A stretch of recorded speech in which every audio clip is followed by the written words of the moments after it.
The video is now recording. So it's probably, yeah. All right. We're in. Welcome back, fellas. What's Episode good? 2. Critically Welcome back Unfocused to Pod. Critically Unfocused. Yeah. What's up, my brother? Yeah.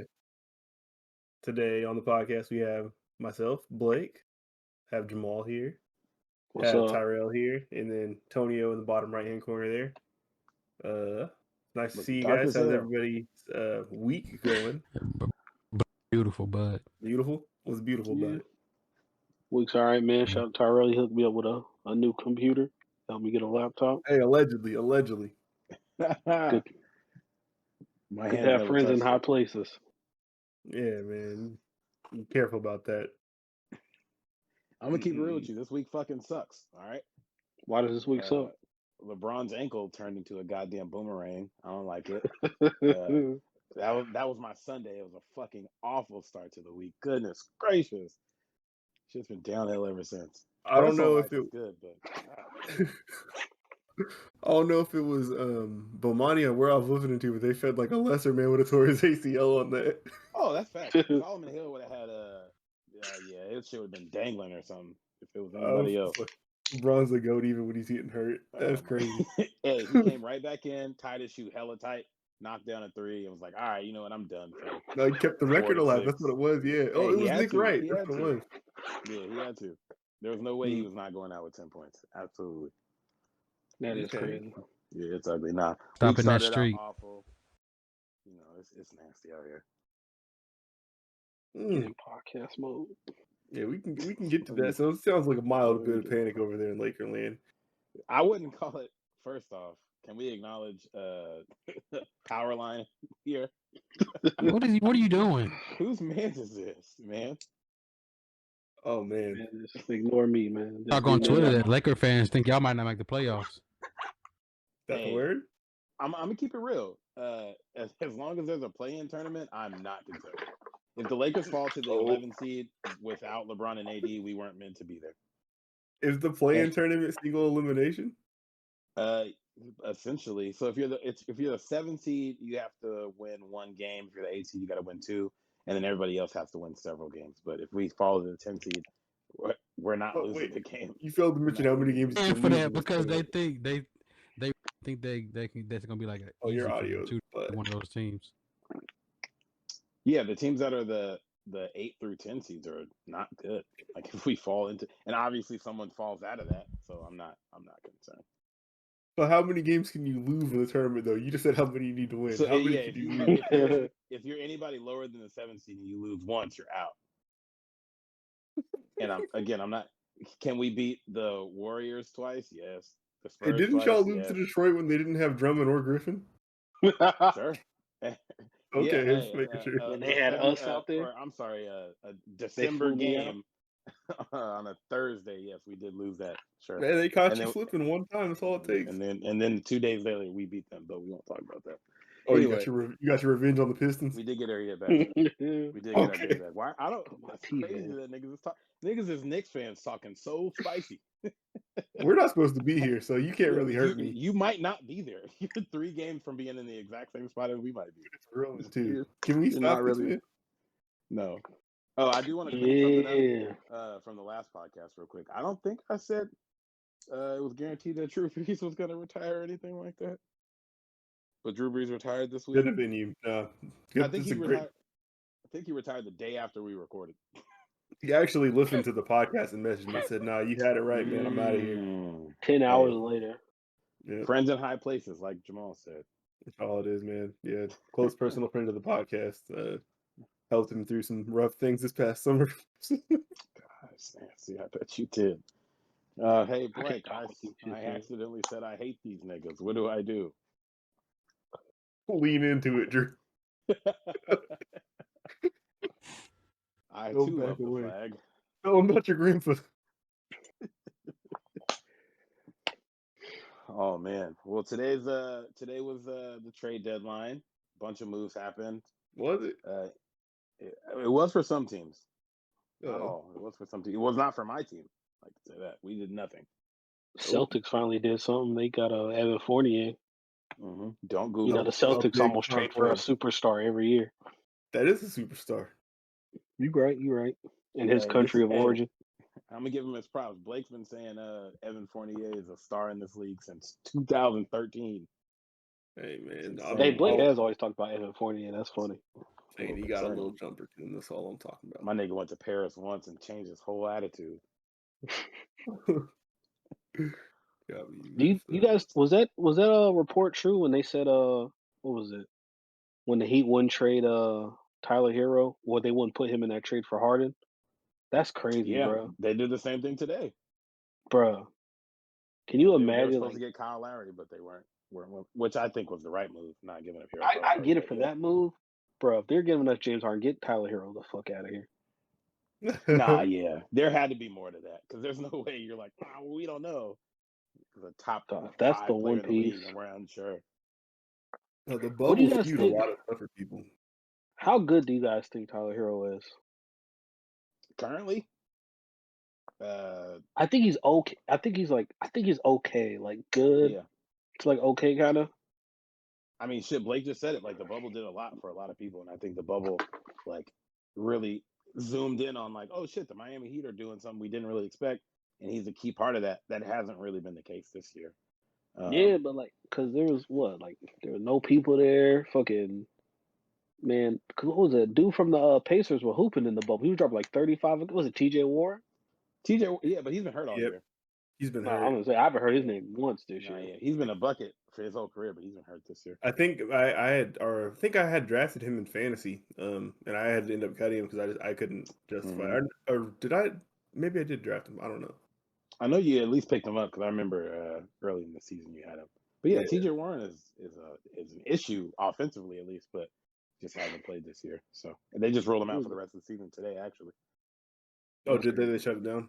Yeah, he has a foot injury, which I do not believe was the initial injury he was out for to start the year. So he's out of there. But yeah, I mean, honestly, the Pacers kind of look like Malcolm Brogdon, Karis LeVert, and TJ Warren is not a bad, and Domantas Sabonis is not a bad four to build around. It's just a matter of can you keep those guys on the floor together at the same time? Blah blah blah. Talk about how they can't get a trade off though. Sheesh. Like they couldn't get involved in nothing. No. They don't really got nothing. I guess they must be married to Miles Turner because I don't know how they haven't been able to trade him yet. Oh, that's the thing. They're not. They just can't get rid of him. Hey, he's good too. Like if I was Rob Lowe, I would take Miles Turner yesterday. The Celtics should have got him in the last year. Rob Lowe. Like the Celtics, I think the Celtics were supposed to trade for him, but they didn't want to take him on. They could definitely use him. Can we talk? The Celtics are the ultimate pump fake team ever. The Celtics are in every single trade talk, and they've traded for Isaiah Thomas, 2 Seashells. Who'd they get today? They replaced Daniel Tice with another white big. Like, no, they traded for Kyrie. Sure. Yeah, I guess. That worked out well. Kyrie. Yeah. That worked out well for 63 games. For no fault of their own. No, for sure. But boy, for all the trade talks they've been in, they do little to nothing. Ass out the ass. They're about to lose their coach. It's getting ugly for them boys in green. I don't know. No, I think it's just because for a long time they held on to so many assets and had pieces that like did not seem like they would work together, but they could never land that player that they wanted, and now it's like these pieces kind of have to work together. Yeah, because they had that Memphis pick. They thought that Memphis pick was about to be something crazy, and then they were like competitive. When they had the Kings pick, the Kings were better than what they thought they were going to be. Like they've kind of had some bad. They ended up getting that Cavs pick that was like 8. I think didn't really do anything for them. Yeah, and then this year they had the trade exception that they did nothing with. Yeah, it's nasty. No, they turned it into Evan Fournier, which like people are confused about why they even did that. Because he's a free agent after this year, so it's like, what are you? It was use it or lose it, wasn't it? They couldn't use it past today. No, they could have saved it into this offseason. Oh, and it was like $26 million, wasn't it? It was a lot, yeah. Sheesh. All right, never mind. They traded away a rotation player for someone who doesn't play too. We can go down this list of trades and whatnot. Facts, yeah. Let's get into that. Oh, the NBC one is hard to follow. My boy, I'm on the Reddit. Yeah, I posted a couple just because some of them are easier to follow than the others. What in the hell is that? Okay, sorry. Your link had audio. All right, so let's see. I'm gonna start off just once today. So Denver Nuggets and Cavaliers. JaVale McGee basically was a big piece in that one, going to Denver. Pretty cool pickup, I'd say. Filling for Jokic. He's gonna be the backup for Jokic. Yeah, for sure. Is Mason Plumlee hurt, or am I tripping? I don't know. Let's find out. In Detroit. Please again. Yeah. I know they had one of those Plumlees. I thought you just cared about it. Though, they had him last year, but he's in Detroit. I've had him on my fantasy team several times this year. Yeah, that's funny. Okay, this is one of the bigger ones. Vucevic going to Chicago. Otto Porter Jr., Wendell Carter Jr., 2 future first-round picks going to Orlando. Aminu accompanying Vucevic. I'm torn on that Chicago play because I think Zach LaVine and Vucevic are going to be an issue together. But like, I'm not 100% sure what that does for them this year or long term. Giving up those picks, which are usually in the top 10, I'm not really sure what that does for them either. But wait, so the Bulls gave up 2 first? Yeah, they gave up 2 first. Shit. They gave up Wendell Carter, who hasn't done much, to get Otto Porter Jr. Yeah, who I'm assuming Otto Porter is going to be bought out. Yeah. I feel like, in general, there's too high an emphasis put on first-round draft picks. I understand the 100% appeal of like having a talented player on a fairly team-friendly deal, but if you're a team that doesn't really turn first-round picks into much, you probably should not think of them the way other teams do. Because that's true. That's true. For them, I'm more thinking of it from could you have done something else with those? Like.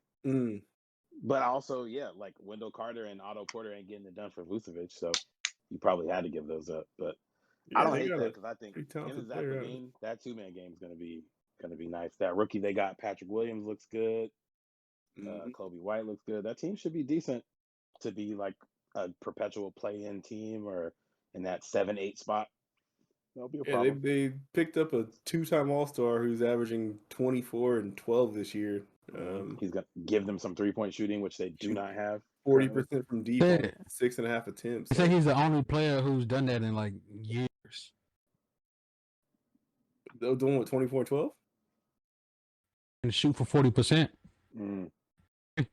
We talk about my boy in Denver. I was about to say, I think Jokic might be doing that right now. But I was going to say, don't Carlos. I've seen something like that today, though. I hear you. Let me see. That's a good move, though. Like, I don't know what that does for them long term. But the Kings swapped out DeLon Wright for Corey Joseph last night, which is confusing. You swapped out. Speak of Tyler Hero, he got 27 tonight. 27 tonight, Tyler Hero.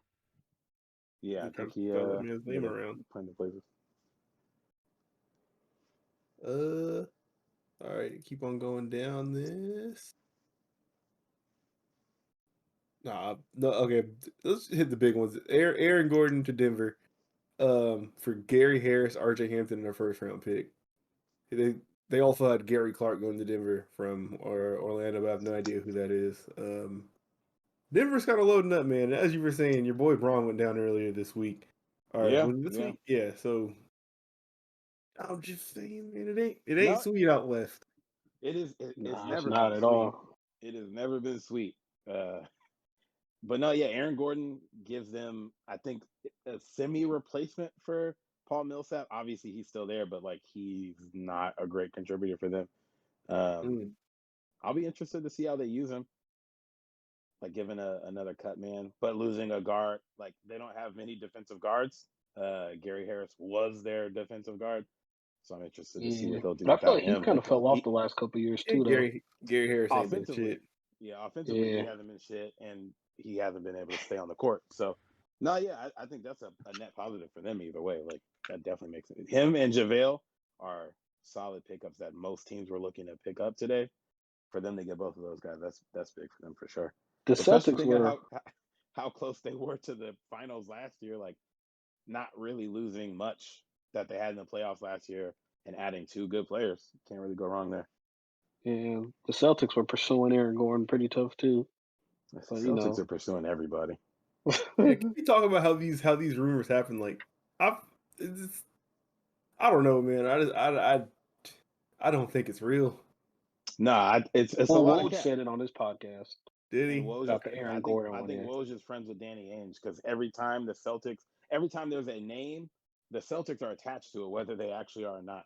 That's true. Like they were attached to Anthony Davis even after his dad was like, "There's no fucking chance he's playing there." It's like, yeah, they're still making a hard push for him, which I'm sure they weren't. Yeah, they were linked to Kawhi, Jimmy Butler, who haven't. Yeah, they've been linked to everyone. I think have done none of it. I think a lot of stuff with them and some of these things in general, because it's not only the GMs, it's the agents too, right? Contacting these press members. But I think it has to do with like them like maybe trying to make something else happen, like whether it be signing someone else or a trade for someone else. And this is kind of leverage saying like, oh no, hey, we're really thinking about this thing, so you should come ahead and go sign with us. That way it'll probably give more momentum to this or whatever, or maybe like lure someone else in. And I wouldn't be surprised if Danny Ainge is a lot of that himself because they have such a war chest that he's thinking, if I just make a phone call and offer some bullshit, but they hear, oh well, Boston, who had for the longest had all these picks, all these young guys, my rival team is going to pump their offer up, and I had no intentions, and now they have a little bit less, or they might try to do something foolish, So I didn't think of that, but no, that's probably part of it. But yeah, they're big cappers, the biggest of cappers. Quick question: do you guys know like the NBA divisions? Yeah. Do you guys really? Yeah. Oh shit, I barely. I know the Pacific. How many divisions are in each conference? Oh, yeah. It's like kind of like football, Northwest, yeah. Just like football. How many teams are in each division then? It's 30 teams. 5. So 5. Okay, 5. I don't know. Division. I don't know. Damn. I know the Lakers division, but yeah, the division. All the teams in Cali, it should be all that much. Yeah. Yeah. Yeah, the Pacific Division is all the California teams, and I think the Suns are in the Pacific Division also. But the divisions don't really matter, I think, unless it comes down to like tiebreakers and shit, which don't really ever end up being that. Did they really? Deal. Yeah, they used to be the top 4 seeds was the division winners. Oh shit, I didn't know that. In order by their record. Again, no. Like 4 years ago, 5 years ago. Damn, that recent? That's crazy. I did not know that. Yeah.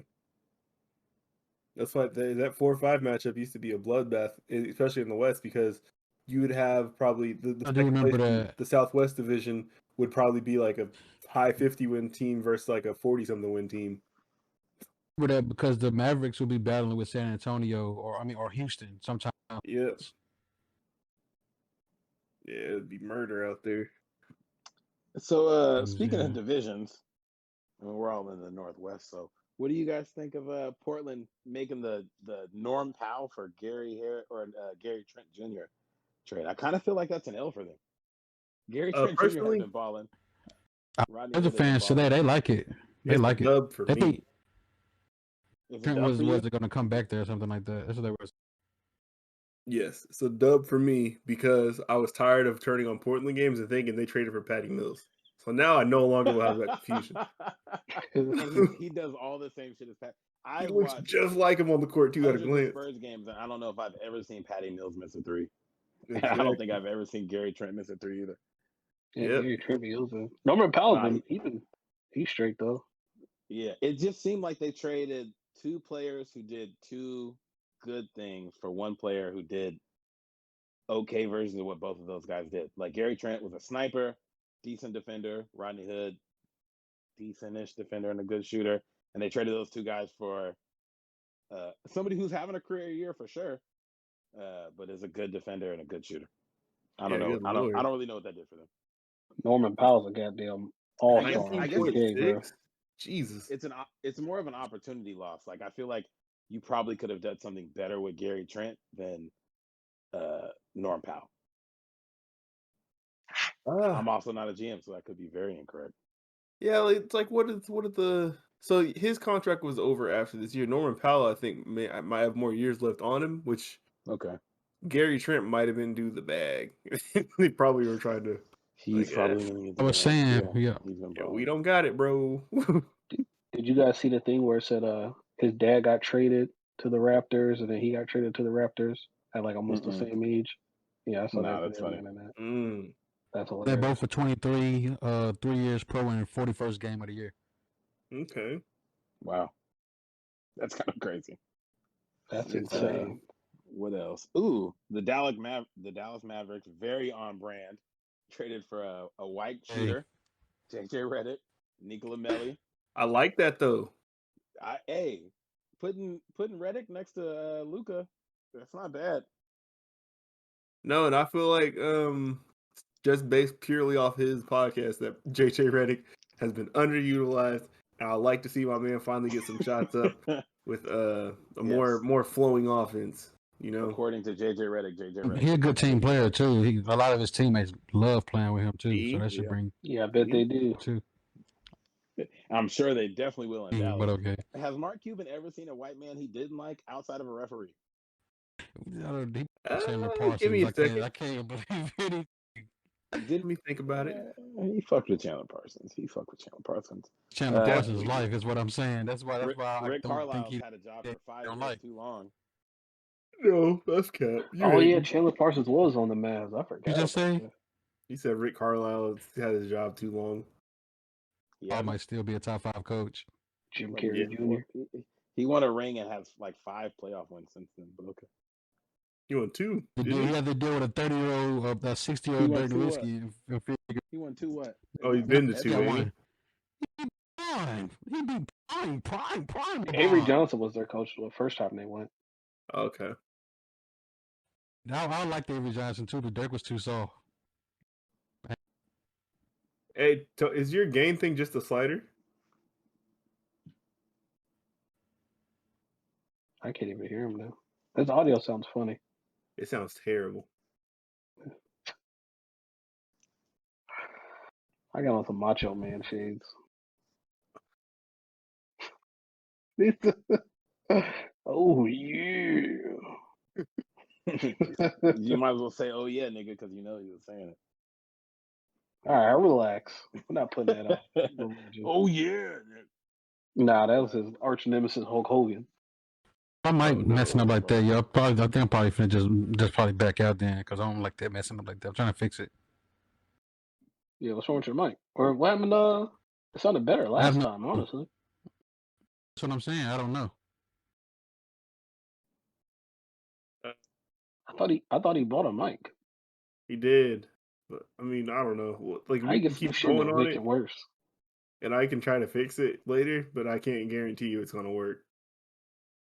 I'm probably finna just probably back. I don't want to mess it up. This dude bought some shit that made it worse. It's like when yeah.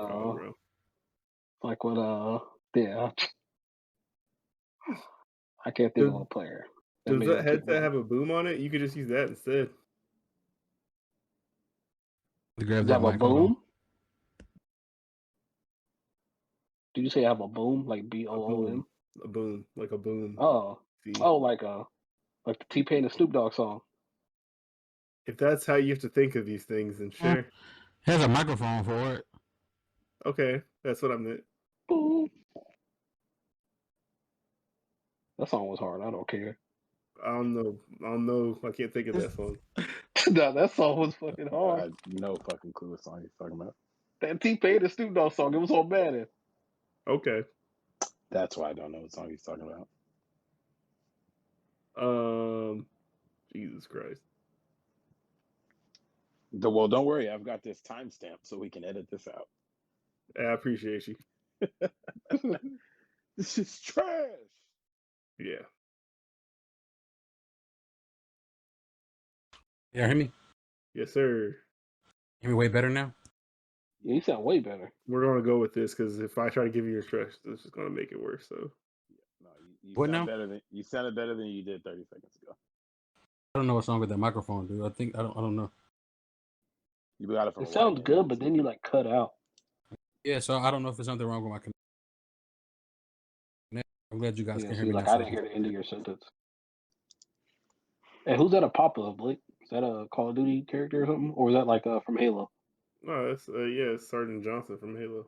Oh shit! I thought that was Major Payne. Yeah, All right. The Spartan laser on him. You know about it. That was like my favorite movie as a kid. Major Payne. ETC just put out a Major Payne hat. Did they pay Shout out to Orlando Brown? Probably not. Yeah, see. All right. So another good or interesting trade, I'd say. The Clippers sent Lou Will to Atlanta for Rondo, or they sent Lou Will and a second-round pick to Atlanta for Rondo. And I saw Clipper fans hyped, and I don't know how much Rajon Rondo they watched last year or this year, but if that nigga's not playing with LeBron James, I'm not sure how good he is. So I'm happy that they're gonna go there to pass.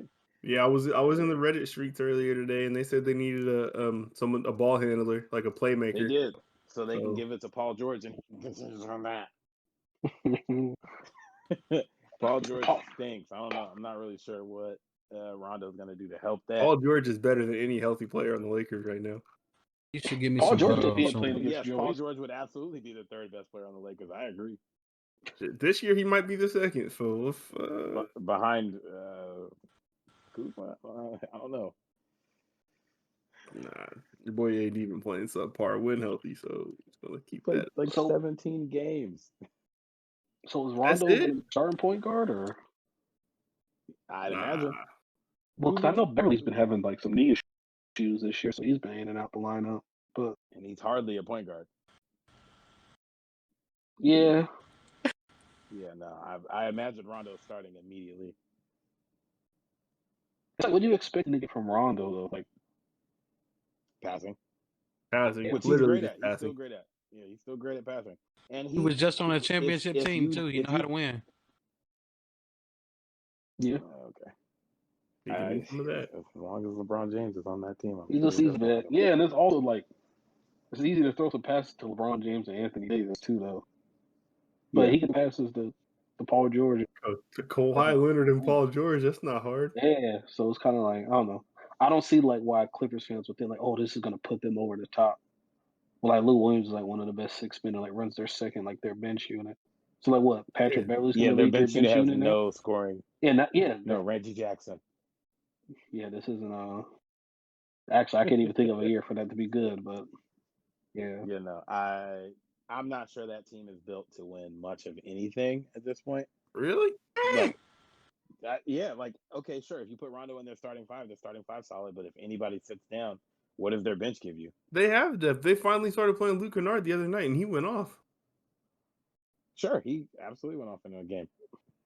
You trust Luke Kennard? You gotta take off some purple and gold goggles, brother. There's other people playing basketball that are good at it. Every time I say something positive about the Lakers, it's purple and gold goggles, and anytime it's negative about the Clippers, it's purple and gold. No, goggles. because you didn't think that would be contending for a ring. Ever. The Lakers were marching their way through the playoffs, and I was being told that they still weren't all that good. So I don't really want to hear it. When? This year? Sir, you. When? This year? You're talking about this year? I said marching their way through the playoffs. And through or two? That good. Through. Oh, okay. You're talking about last year. Yes. Okay. Yeah, so it doesn't really matter what I say about the Lakers or the Clippers. You're going to be a fan of whatever I don't say. Sometimes. Most of the time. It works out, though. It works out. As long as you hate on my team while we working our way up to another ring, we Gucci.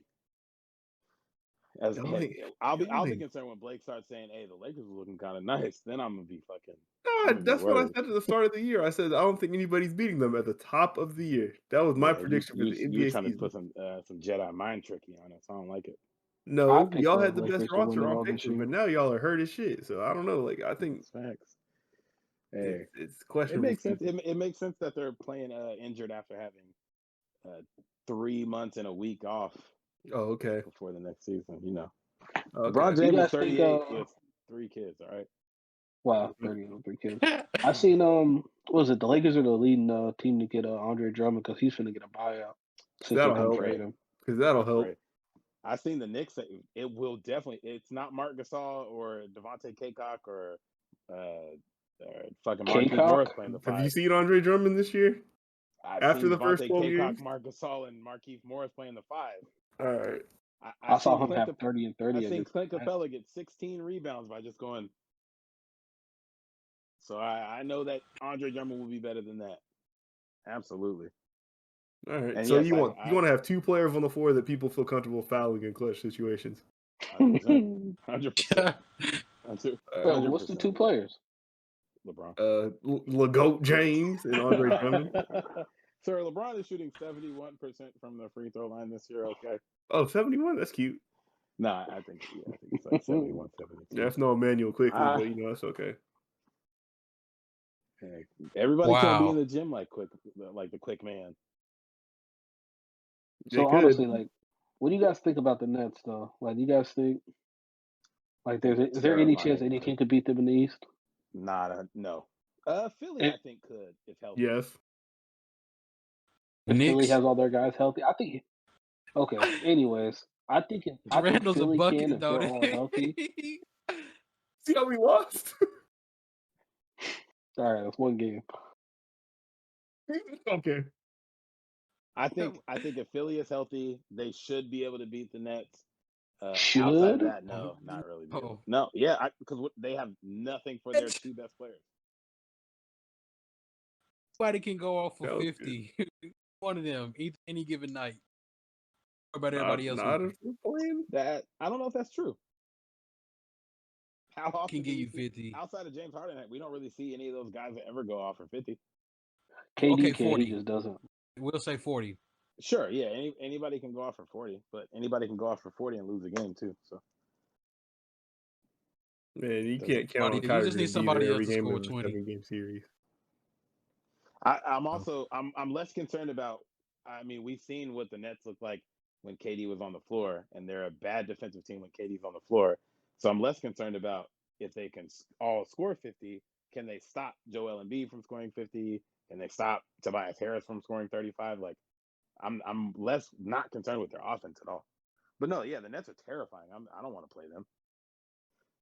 I'm hoping somebody beats them. I don't want to play James Harden. He's the only player I'm worried about on that team. The rest of the team, ain't worried about it. James Harden be making everything look super easy. You should hear talks now. They saying he's like surpassing like Allen Iverson and Kobe. I'm saying he is. I think he might be the best player in the NBA. I think James Harden has passed Allen Iverson a year or two ago as far as being a good player. Not in my heart. Shit. Matter of fact, James Harden is the best. In our swag champ rankings, absolutely not. Allen Iverson's forever number one. As far as shooting guards or basketball players go, James Harden passed that nigga maybe 4 years ago. Like James Harden love Allen Iverson. The AI did it. The AI was that dude, man. James Harden has some poop rosters. Sharing the weirdest shit. Someone told me he was an Allen Iverson fan. He has some poop rosters? Yes. So did Allen Iverson. Yeah, there's nothing worse than that 76ers roster, bro. I don't know about nothing worse. Nigga, they had Matt Geiger. He was a good player. Matt Geiger. I'm from like Live 99, dude. Are easily worse than that team. We should, let's not. Okay, look at so this is James Harden's second year in Houston. Look at his teammates: Chandler Parsons, Dwight Howard. I'm talking about some of the playoff teams. This was his second year. This was a playoff team. Dude, he had two max players next to him. What are you talking about? Chandler Parsons got a max, and Dwight Howard had a max. But now player skill is determined by their contract. But Chandler Parsons got two max contracts, so that have nothing to do with his ability to play basketball. So he wasn't good. Obviously, he was good enough to get two maxes. Can you explain that? Can I explain what? How you got what's good about him to make him worth two max contracts? He's white and tall. He can shoot. Okay, as I was saying, he can shoot. He can score. Chandler Parsons, Dwight Howard, Terrence Jones, Patrick Beverly, Jeremy Lin, Omer Asher. Shout out to Terrence Jones. Francisco Garcia and DeMontis Eunice. That's the top 9 players on that team. Yuck. Not great. Yuck. That sounds awful. Yeah, the next year, Ariza, Monty Eunice, Patrick Beverly, Dwight Howard, Terrence Jones, Jason Terry, Joey Dorsey, Tariq Black. Joey Dorsey? All right. Wow. Tariq Black should have won a Defensive Player of the League. This is what I'm talking about. This is what I'm talking about with purple and gold goggles. All right, yeah, bitch, I put him on every once in a while. Relax, all right? Shit. You don't take them off. I need people to watch the video instead of listening to the audio. I'm about to beat Blake's ass through the camera. That's fine. I deserve it. No, yeah, James Harden is making a case for being, at minimum, a top 3 shooting guard of all time. I think that's undebatable at this point, and Top working 3? his way higher than that. Yeah, he's better than Dwayne Wade. He's better than Allen Iverson. No, he's not. Wade. Okay, I'm not going the D Wade shit yet. I'm saying it. I'm with all you of don't this. have to go with it. Every time I watch this, man, he dismantles NBA teams like he's like a number 1 overall pick playing like in the NCAA, like in the Big 12 or something. Dwayne Wade's MVP season has gotten Harden like top 3 MVP votes several years in a row. Like, James Harden is a ridiculous player. Absolutely, it's not debatable. Yeah, D Wade will give you he'd do it on both ends of the court though. It don't D Wade was a good Come on. Allegedly. D Wade what? D Wade was a good defender. Whatever James Harden produces on offense, it cancels out whatever difference between him and Dwayne Wade on defense. Doesn't matter no more. Literally, I'm saying his offense is that good that it doesn't matter as much. And Dwayne Wade's defense wasn't good enough for me to be like, wow, he was such a good defender that it cancels out what James Harden does. That nigga was an NBA defender, sure. And James Harden he was a good defender. James Harden 4 years ago had clips of him getting cooked on defense and hasn't been bad since. Nope, and James Harden will guard 2 through 5 now. And regularly is top 2 or 3 in the league in steals. Like, if there's a game where he's in the glass, he'll come down with 15 rebounds. Like he'll fall apart in the playoffs and have 12 turnovers in a closeout game. What are you talking about? That's I'll be by myself and early or never no one will ever catch up. That's the best player in the NBA to me. I don't care. I won't say that, but the cases against him being the best player in the NBA aren't solid. Like, I like LeBron James better than him, and he's great. But yeah, James Harden has been that nigga in the league for 6 years straight. Yep, His top 3 in MVP. Hey, he's been nice ever since he got his own team. Yeah, no, he's nice. I don't think he's a better all-time player than D Wade. He can't. Are you conflating like D Wade won in the playoffs with Shaq to D Wade being clutch and like having some good playoff moments and never putting up 8 and 14 turnovers in a closeout playoff game? He hasn't. Or you know what game? Are you sure he hasn't though? Or are you just saying that because that's the narrative on Harden right now? But sure, I don't know if that makes you not as good a player, because we can look at players like T-Mac who have no playoff like accolades to speak of. Oh yeah, for great sure. Players. Yeah. T-Wade has T-Mac won the same amount of playoff series as I have. If Jamaal Shakur is the Naismith Hall of Fame, sure, D-Wade is probably better. If we're talking about watching basketball players and who would I pick, if we're picking all NBA players like on a team, you're not picking Dwayne Wade over James Harden. You're not. I don't know, bro. I hate that conversation. I hate that conversation right there. Like both of them in their prime, and I can pick one. Yes, I might go D-Wade, bro, because I feel like I'm getting a way better defender too. You might. No, I will. Okay. Hey, I ain't never seen anybody pick D-Wade in an all-star team up on 2K. That's all I'm gonna say. Because there's shittier players that are easier to use in the game. Like James Harden. I can't shoot with James Harden. I can't shoot with left-handed people on 2K. You can do everything with James Harden. I can't shoot with James Harden. Whatever. Anyway, so the Charlotte Hornets traded for Brad Wanamaker. Brad Wanamaker? I saw that. One of my boys was like, "We're about to get Brad Beal. Let's go." Yeah, you got a Brad, all right. What? The Wizards said they weren't trading Bradley Beal, though. Yeah, the Wizards said they weren't trading John Wall 3 days before they traded John Wall.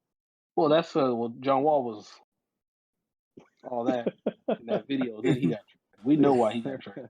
Oh my God, John Wall stinks now. Jesus, nah, he's god awful. Hey, he did a 360 layup a couple days ago. You know what he shot in that same game that he did that? Nah, I don't want to hear it. Hold on, I got you. Hold on. Ooh, y'all talk about something real quick. The same player. Oh, I want to talk about real quick how maybe the best pickup of the day was Miami getting Victor Oladipo for Avery Bradley, who hasn't played all year, Kelly Olynyk, who is a non-contributor, okay, and a pick swap. All right. Tell us who you Jamaal was 8 of 30, 1 of 7 for deep. 2 of 2 from the free throw line with 19 points and 3 turnovers.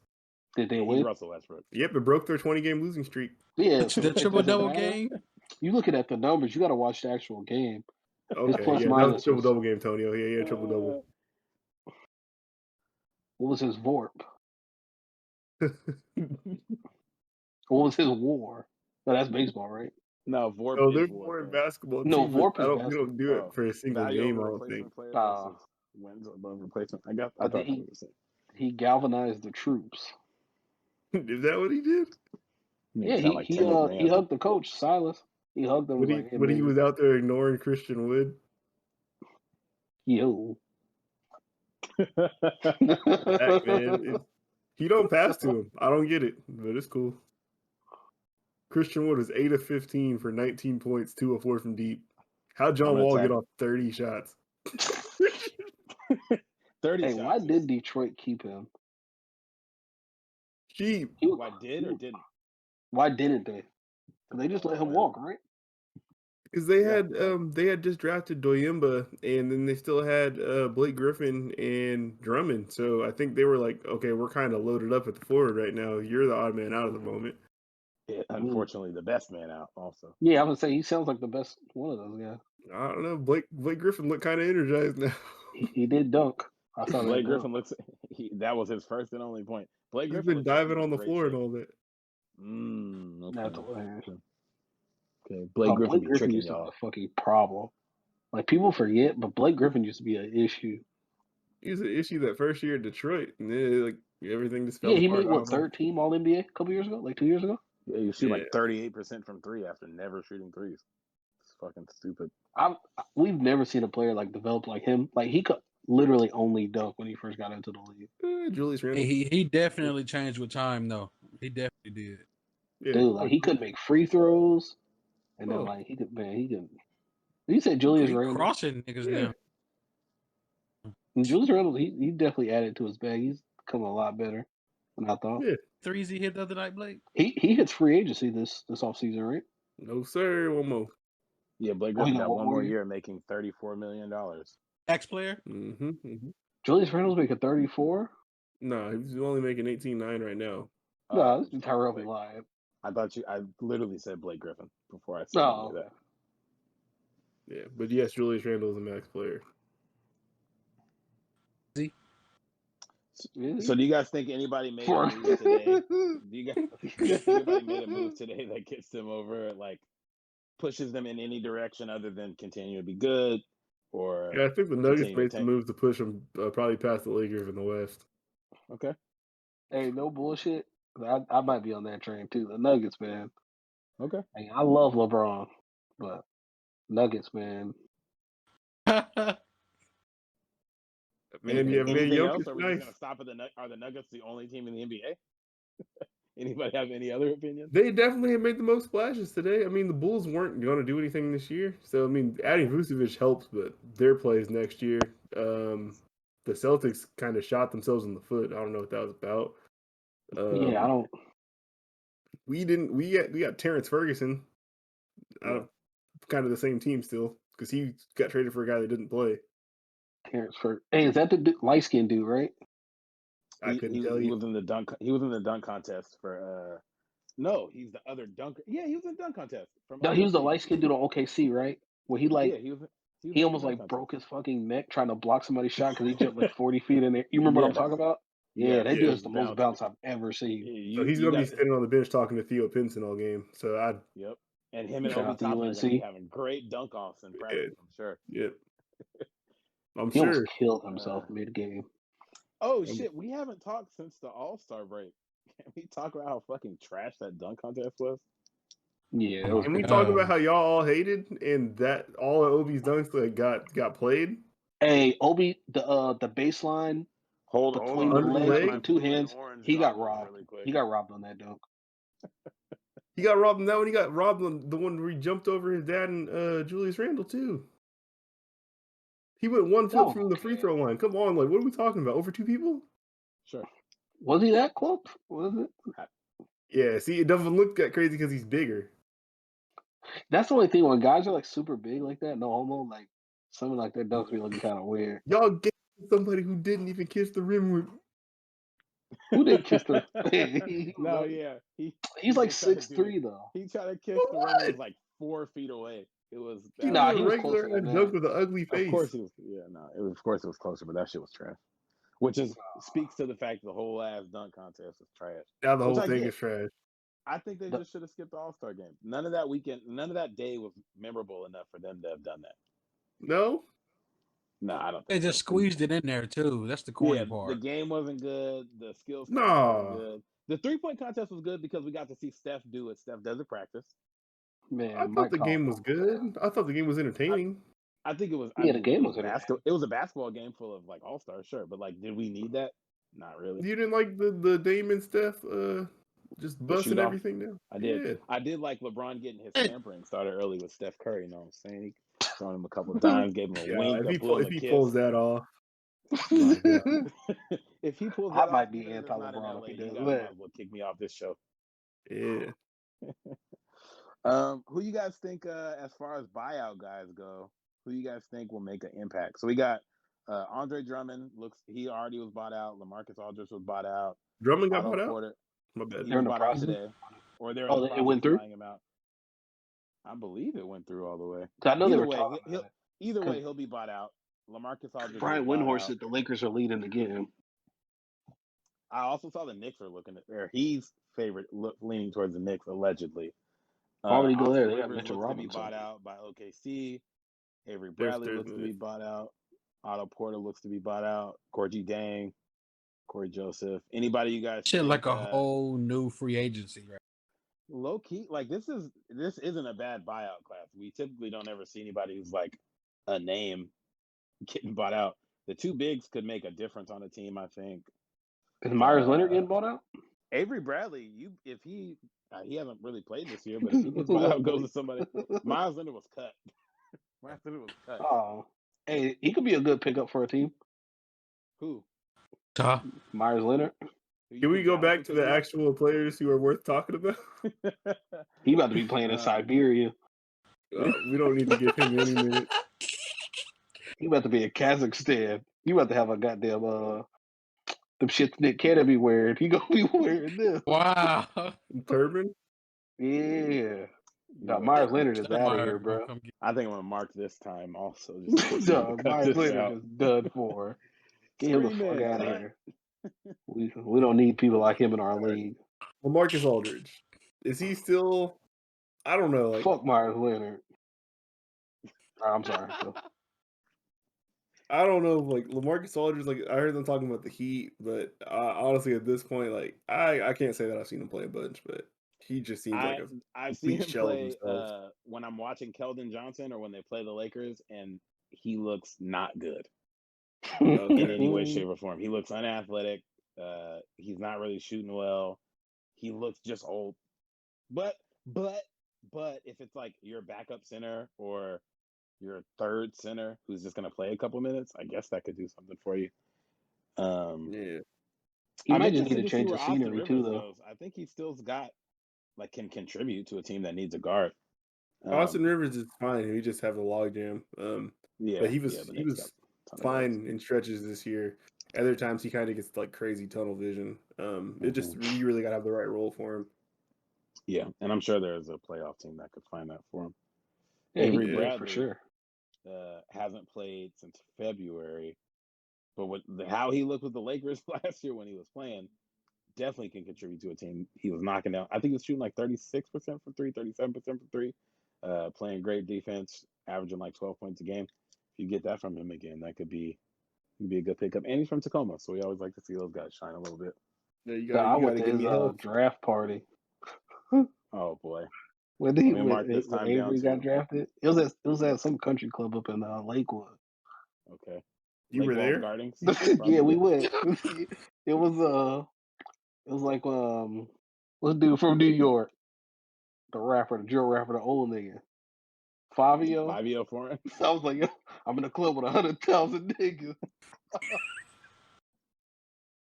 Bro, there was nothing but dudes there. Like, no bullshit. There's like 36 women and like 400 dudes. We left. So what are you gonna do when Avery sees this and smacks the shit out of you? Man, it is what it is. Okay, I'm glad you keep that energy. I'm in the club with 100,000 niggas. Hey, 100,000 niggas is a lot of people to be in the club. You weren't in the club. What was Fabio? Oh man, he's at the Coliseum. Oh my god, Jeez. Fabio's old as fuck. Let me look. No, shout out to Avery though. So, moving on from that, so NFL free agency has started. Has your guys' teams made any moves that have you? Talk about Andre Drummond real quick. Oh, sure. Yeah, go ahead.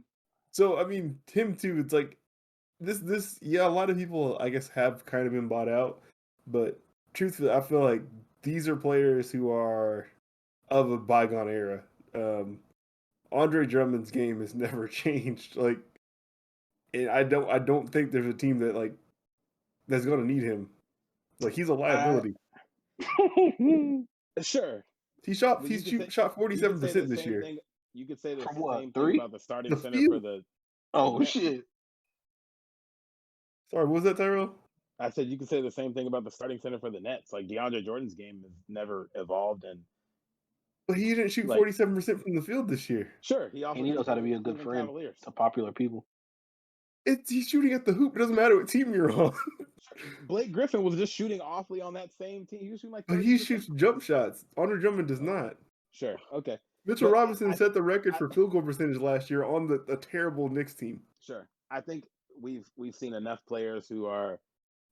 He's 27, I think. Like, we've seen enough good players go to a good situation and be good again. Dwight Howard didn't look good for several years. Went to the Lakers and looked good. And if the team he goes to is asking, hey, Andre Drummond, we don't have anybody who can rebound the ball, i.e. Boston Celtics, i.e. Los Angeles Lakers. We just need you to be in to grab us a couple rebounds a game. We're not really asking you to do much outside of that. You don't think there's a role for that at all? No, and I think there's a difference. You said Dwight Howard. There's a difference there in that he suffered injury stuff, and he was healthier longer than Andre Drummond has been. Like, he had a very long run of health and like dominance where he didn't shoot 47% from the field. Sure. And with the free throws too, it's like, I don't know, man. I feel like. What does he shoot from the line? 59 points, 59% basically, almost 60%. Gotcha. Okay, but I mean, guys in the buyout market aren't people you're asking to come in and start or be huge contributors. So I don't think there's. But the issue is that he hurts you when he's on the floor. That's what I'm saying. So it's like, why are you going to rush to get this guy on your team? Like, his offensive rating this year was 98. Like, that's terrible. Cost you $2 million. That's terrible, though. If you're like, the Lakers just started Damian Jones for the past like 12 games or 8 games. Like, and you know what? Damian Jones is not looking for anything but a minimum contract and maybe some minutes here and there. And, you have no pressure to do Andre anything. Drummond's not going to get anything other than a minimum contract right now. But it's like DeMarcus Cousins. It's like, in his head, he's probably not like a minimum contract guy. He's probably that's true. Because he's at such a level. Yeah, it's like, you're not gonna. I see what you mean. Tell Andre Drummond to play 14 minutes off the bench every night. Like, I'm still, again, speaking from the standpoint of like, the other options on our team are Marc Gasol, who is not helping the team, Devontae Kaycock, who is not helping the team, Damian Jones, who did look very good. Stop saying it like that. You're weird. Damian Jones, who looked very good, and I hope we end up bringing him back. Like, we're not a team where it's like, oh shit, like, we have a ton of other options. We kind of just need a big body in there, especially when AD is not playing. Y'all just need. Like, okay, so this is if it hurts us, the alternative is have nobody, which also hurts us. So I guess this is you making like your case for Drummond to the Lakers, not Drummond in general. You're talking about Drummond's fit on the Lakers. No, yeah, I don't think he's a good or great player by any means. I'm talking about guys who get bought out and where I think they can or should go. And I think Boston's still going to be interested in him because they have one player on their team that's taller than 6'10", and their fatal flaw is typically getting out rebounded. And I think the Lakers desperately need a big man who can rebound the ball, play a little bit of defense, and literally just be a big body. Kind of wish we saw JaVale or Dwight, because boy, we miss those guys. Yeah, no, I could see that. Yeah, because that is kind of the two guys that you're missing from that roster from last year that were very important. It just depending on Dwight didn't play in the first 2 rounds of the playoffs, something like that. Then y'all brought him back in when it mattered. Yeah, and the benefit was okay, we have Dwight who is bouncy, defensive, and strong, and we have JaVale who can just move around and is also bouncy, so we can interchange those guys, and they're both okay with it.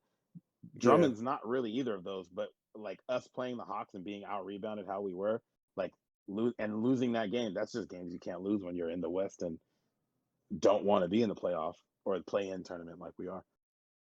Yeah, okay, no, I agree. I definitely agree that there is a need he can fit there. For sure. You guys think home court matters this year? No, not at all. You don't think so? I think it does. I think it's a little bit, not normal. Just because of travel? Yes, because they said they have to be trapped into their hotels the whole entire time, and that obviously can't do good stuff for you. So if you can be home with your family and you're comfortable with space like that, you'll probably be in a better mental place to play well. Yeah. I'll be interested to see how that plays in with the teams that were in the bubble last year, who obviously didn't have the travel, but had the aspect of there is no family, there is no real comfortable space other than you're in this hotel. So some of those guys may just have a playoff series of being used to that. I don't think it matters, but it kind of depends on the team too. I don't really think it's going to matter much for the Lakers if everybody's healthy, obviously. Health is the big thing with the Lakers, man. Yeah. Honestly, that's going to be a big for the Nets too, though, because it's in hooping without. Because what is KD back? No, he's been out for a month and a half. And they've been winning games and shit too, but they've been winning games and look better on defense. They kind of look just as good, if not better, without him. Trade Kevin Durant is what you got you. Yes, yes. I think he loves Los Angeles. Nah, definitely not trade Kevin Durant. He's an X factor, but no, his defense was bad enough that I think that and they were so new with playing those three together that I think it just looked bad overall. Yeah, I'm curious how quickly he slots back in. I think they won't have an issue just because they kind of gelled really quick earlier, but they've kind of really taken off with Harden dominating the ball and everything. So yeah, which KD always seems really comfortable with other people dominating the ball. Yeah, and just being pass me the ball every 5 possessions and I'll be straight. Yeah, he's so efficient, man. KD makes scoring look way too easy. This is true. It's so much different than other great players. Even watching LeBron score, and it's oh yeah, he's so much stronger than everybody. But once he does start scoring, it's oh, he did a lot. Yeah, KD it just looks so effortless. I feel like Melo scoring looked cooler, but KD it looks easier. I got it. You see that? I'm getting pestered by my dogs. I gotta let them out. I got you. Well, let's hit the pause and come back and go to the NFL thing. Yep. Yeah. Hey, before we move on to the NFL stuff, I did want to talk about the outrageous claim of Mr. Draymond Green being the best. He said he was the best defender of all time. And we get the full quote. You gonna pull it up for us? Yeah, hold on. All right. I'm gonna get my list of, because I think off the top of my head I had 15 better than him at minimum. 15 better? Yes. All right. Here's the quote. It says, so he was on a podcast, most recent Dubs Talk podcast, in which he proclaimed himself in no uncertain terms to be the best defender to ever play in the NBA. Green was asked to identify a few players around the league who catch his attention as great defenders. He named Ben Simmons and otherwise spoke in generalities. Then when the questioning was about to shift gears, he offered this unprompted. And here goes the quote. I think I'm the best player to ever play this game. Or best defender to ever play this game. Green said, 100%. That's my opinion. But I also think I view the game a lot differently than most people view the game. I think I just see it from a different perspective. I think when you look at the things that make a great defender, reaction time, toughness, being able to see the picture long before it develops, most importantly, in order to finish a defensive possession, you've got to rebound. And I think I rebound well. And so when I look at all the facets that make up the defensive side of the ball, I think I'm great in every facet. So I think I'm the best defender to ever play in the NBA. I'll stand by that. I'll put myself up against anyone. Okay. And I feel like adding the "I'll put myself up against anyone" is the way of putting it respectfully. Like, this is my opinion. I'm gonna leave it at that. And obviously, like, you have to think that of yourself. But I want to go off of just a short list for you guys and see if you guys would rank these guys above or below Draymond Green. Prime, full career, however you want to do it. Ben Wallace, will you think Draymond's better than Ben Wallace? Yes. Yes? Okay. Jamaal? Who did you just say?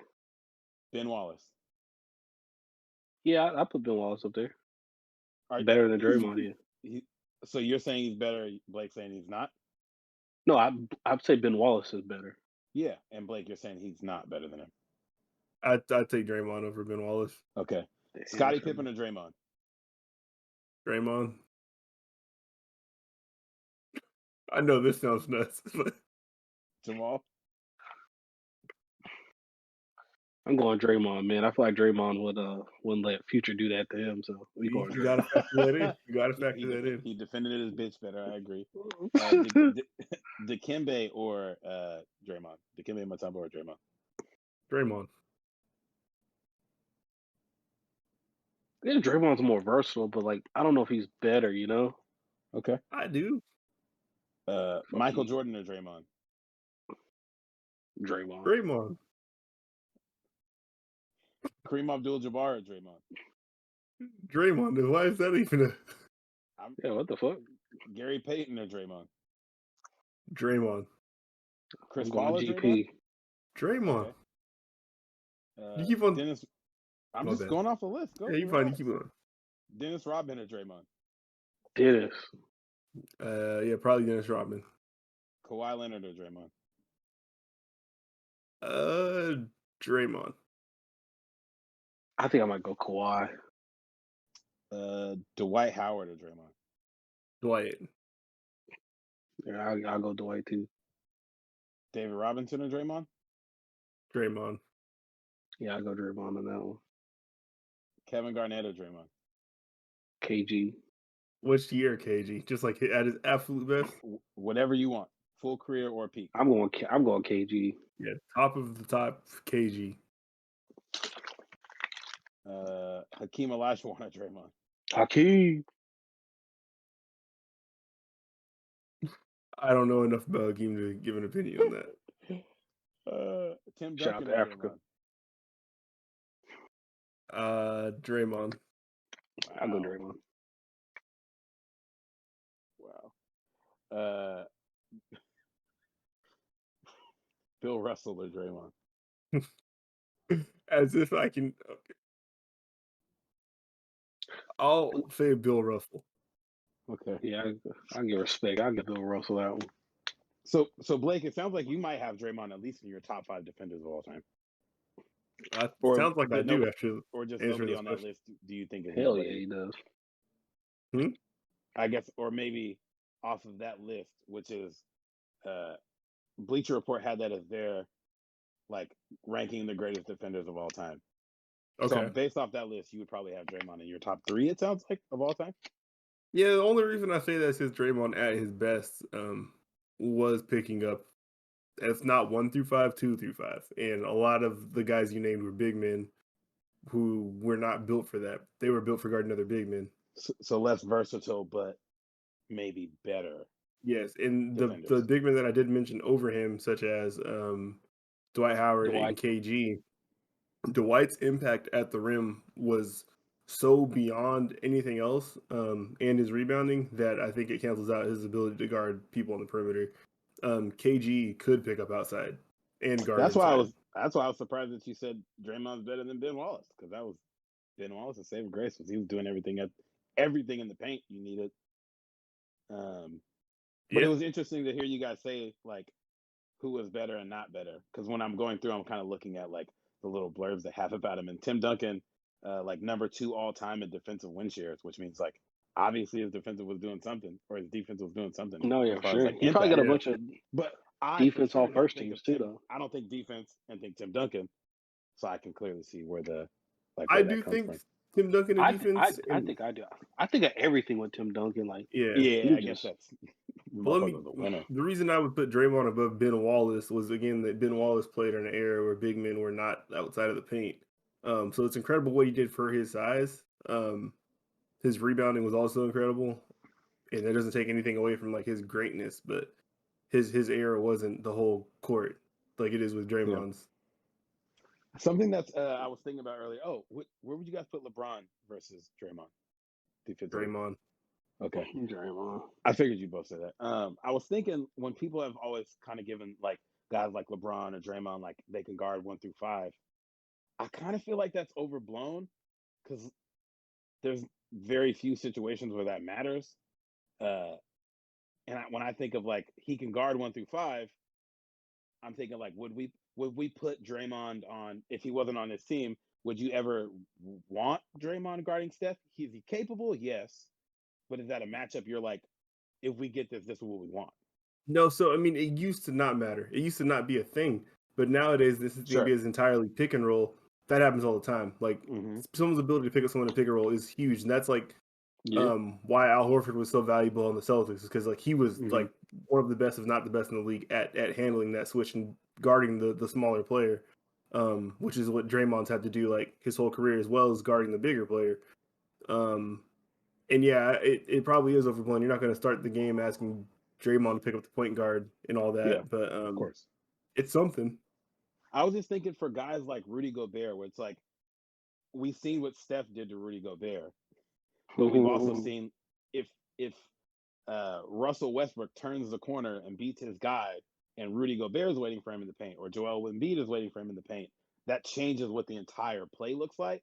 So he's not guarding 1 through 5 because he's not like one-on-one D'ing him up. But it's like, yeah, if the one comes anywhere near where he wants to be comfortable making a shot, Rudy Gobert and Joel Embiid are completely changing what the makeup of that play looks like. That was just something I was thinking as far as like, does that matter so much? But like the more versatile you are, though, like it is a bigger help because like Ben Simmons is like he can guard a lot of positions. Yeah. That's one of the things why he's probably going to win Defensive Player of the Year this year, or like he's at probably like the front runner, I'd say. He can guard any position, but is he altering plays in the paint the same way Joel does? And is that part of why Ben is so good? Because if a 5 is on him and he gets beat a little bit, Joel's right behind him to clean that up. Yeah, no, they're different players. Sure. They're different players. Like Rudy Gobert is in the mold of prime Dwight Howard. That's the type of defender he is. Just not as cool, I guess. But either way, that's the type of impact he have on the game. Patient zero for COVID. He's lame. And he cried on camera. I don't want to see that. Yeah, capturing like perimeter defensive metrics is not easy to do. It's easy to get counting stats of like blocks and rebounds and field goal percentage at the rim. You can't necessarily say this person made this person pass out of a shot this many times or something like that. Like, you can't really show that. Yeah. Other than watching the shit. Yeah, that's just something I was thinking of as far as like how much does guarding 1 through 5 matter? But I think for certain players it matters more. Like Rudy not being able to do that doesn't really matter because you can't score on him if he's in his comfortable zone. But for guys like Ben, guarding 1 through 5 is extremely important because he needs to guard 1 through 5 because he's a 1.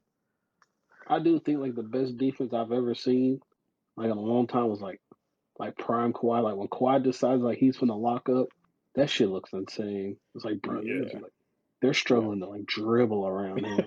He can't move. Y'all ain't seen much RJ Barrett this year, huh? That's okay. No, we haven't. I just want to know when y'all are gonna start to like tuning in to these games. This is crazy because I've been giving the Knicks props all season long, regardless of the hate you've been throwing my way. I've been giving. I fuck with RJ Barrett. Like I know people were kind of tough on him, but it's like oh man, we didn't get Zion. We got RJ Barrett. Like, dude, like in any other draft, RJ Barrett's like a top 2 pick. He only went 3 because Zion and my man's with the Morant. But nah, RJ Barrett, he's straight. I like RJ Barrett. Blake is fucking petty, bro. I swear. It's all good, man. He's just one of the best perimeter defenders in the league this year. Is he really? Is he be locking up like that? Yes. I've only watched like 3 Knicks games this year. You tripping, bro. I be watching some bullshit teams on League Pass. Yeah, they're not excited. I'll be Speaking of watching. bullshit teams, man, RIP the GOAT, LaMelo Ball. Oh, I thought somebody died. And I mean, Might as well. My interest in the Hawks is dead, or in the Hornets is dead. You had interest in the Hornets? I was watching it on League Pass. Literally only to watch him. Yeah, I can't watch them. And Miles Bridges. Miles Bridges is kind of fun to watch. Yeah, Miles Bridges, he be dunking the ball hard as fuck. I have no idea. Top 5 rapper. I just see highlights every now and then. I can't watch their games. Yeah, they're because you're in the blackout. Their announcer is awesome too. Whenever they do anything tight, he loses his shit. I already be giving it up. He does. Yeah, Melo's fun to watch, man. That sucks. It's all good. So you guys think Terry's going to average 40. With how much he's played this season, you guys think there's still a chance he wins Rookie of the Year? Or you think it's going to Anthony Edwards now? Why is Anthony Edwards second place? I think that's just consensus second place. Because he committed a hate crime. I don't got to vote. Stop. So Emmanuel Quickly's not in the top 2? I have not heard his name mentioned. No. Hey, you know what's funny though, Blake? Like when you hear mainstream media, mainstream sports media, Blake, they don't bring up Quickly. It's like it's either I don't really ever hear. It's LaMelo, Anthony Edwards is catching up. You don't ever really hear Quickly like that. I didn't know this. No, this is genuine curiosity. I had no idea. Yeah, no, we are in a group chat with you, so we've heard Emmanuel Quickly. No, I've watched him play. I've looked at the stats. Yeah, no, he is nice. I have not heard his name mentioned for Rookie of the Year. I never would have looked him up until you were always talking about him. And I see them play. I'm like, oh shit, this dude go. Blake is going to be sick, but I've heard more talk about Patrick Williams from Chicago than I've heard about Emmanuel Quickly as far as like national media goes. I hate that's hilarious. It's really like the only time like the Knicks get talked about is if we mess up. I swear, like people will show Julius Randle crying because the refs did something bad, but won't talk about like him carrying the team the whole year. I feel like as a Saints fan, you should be used to this type of treatment. You're a fan of the two teams that get treated the same way. Michael Thomas and Julius Randle are the same. No, they're not. See, two niggas that be crying and putting up numbers that look good on paper. Like I thought the Saints thing was just because y'all in the group chat because I don't see anything anywhere else. No. So I thought like y'all just being funny with me, but that's how they really treat the Knicks. A little bit of both. Yeah, like or when they do talk about the Knicks, it's always something to do with like James Dolan should sell the team. Like I was on my YouTube feed today and they was talking about some MSG fans wore some sell the Knicks shirts and they got banned. Yeah, look at the disrespected. They did try to put a 7-foot Jamaican man in a crippler crossface because he was walking around with no badge on. I just want to know why he didn't wear the badge. He's dog. Kidding, yeah. That's wild. Jersey. Yeah, that's nuts. All right, transition to Tyrell. All right, so NFL free agency has started. It's kind of the big names have moved. What are you guys thinking as far as your teams go? What do you guys think as far as big names go? Any big names you saw move that you think will make a difference? Has your team done anything you think will make a difference? Other than I don't want to hear anything about the Saints going from a negative $150 million in cap to $4 million in cap somehow by signing a bad quarterback. Cap confuses me so much, man. Like, it doesn't exist, dog. I think they used to make it seem like dead cap was the worst shit ever, and now it's like teams just take on. Used to. They made it seem like that last month. No, because I mean, this is something that's new to me this year. I'm sure it's been going on longer than this, but I've actually learned about it this year. As far as them pushing the cap hits down the road. True. And that's kind of how the Saints got to where we were this offseason with all that massive like hell. But I think that is interesting how like you can just say I'm gonna pay you 4 years from now, and then you're perfectly fine to go sign more people. Beyond that, I think. Oh, you're good. I guess that's when we've always heard like, this player's deal was restructured, and we didn't really care what that meant. This is probably what that was, where it's like, by restructured we mean we gave him $40 million today, so we don't have to pay him anything next year or something like that. Or just now getting the details from all that. Yeah, that's what guaranteed money. It made it guaranteed, but it's gonna get paid out over the next 5 years rather than the next 2. Yeah. I do think it's interesting that like the Bucks really haven't lost anybody in free agency. That's incredible. They re-signed Levante back yet. They don't need him. Yeah, not honestly. They re-signed Levante David. Sue is back. They tagged Godwin. Who else? Sue, Godwin. Oh, they signed Gronk to another 1 year. They didn't have too much to do. Shaq Barrett's back. I don't know if you said that already. Yeah, That's the Shaq big Barrett one. is back. Shaq Barrett, Yeah, that's another one. Then they have Shaq a lot of Barrett. guys on rookie deals still. I liked Yeah. how on Twitter people were pulling up the videos from their like Super Bowl parade of Shaq Barrett was talking. But yo ass ain't going nowhere. Marquise Godwin was talking. Yo ass ain't going nowhere. And it's like, Yeah, that was the coach, Bruce Arians. You're not going nowhere. Nah, yeah. Bruce Arians always invited to the cookout in my book. I ain't no cookout. You're definitely not invited to the cookout. Didn't they say he had like cancer a couple years ago? Like he got diagnosed with cancer or something like that, right? I feel like I'm about to say something. I thought you guys would get scared when I say something random.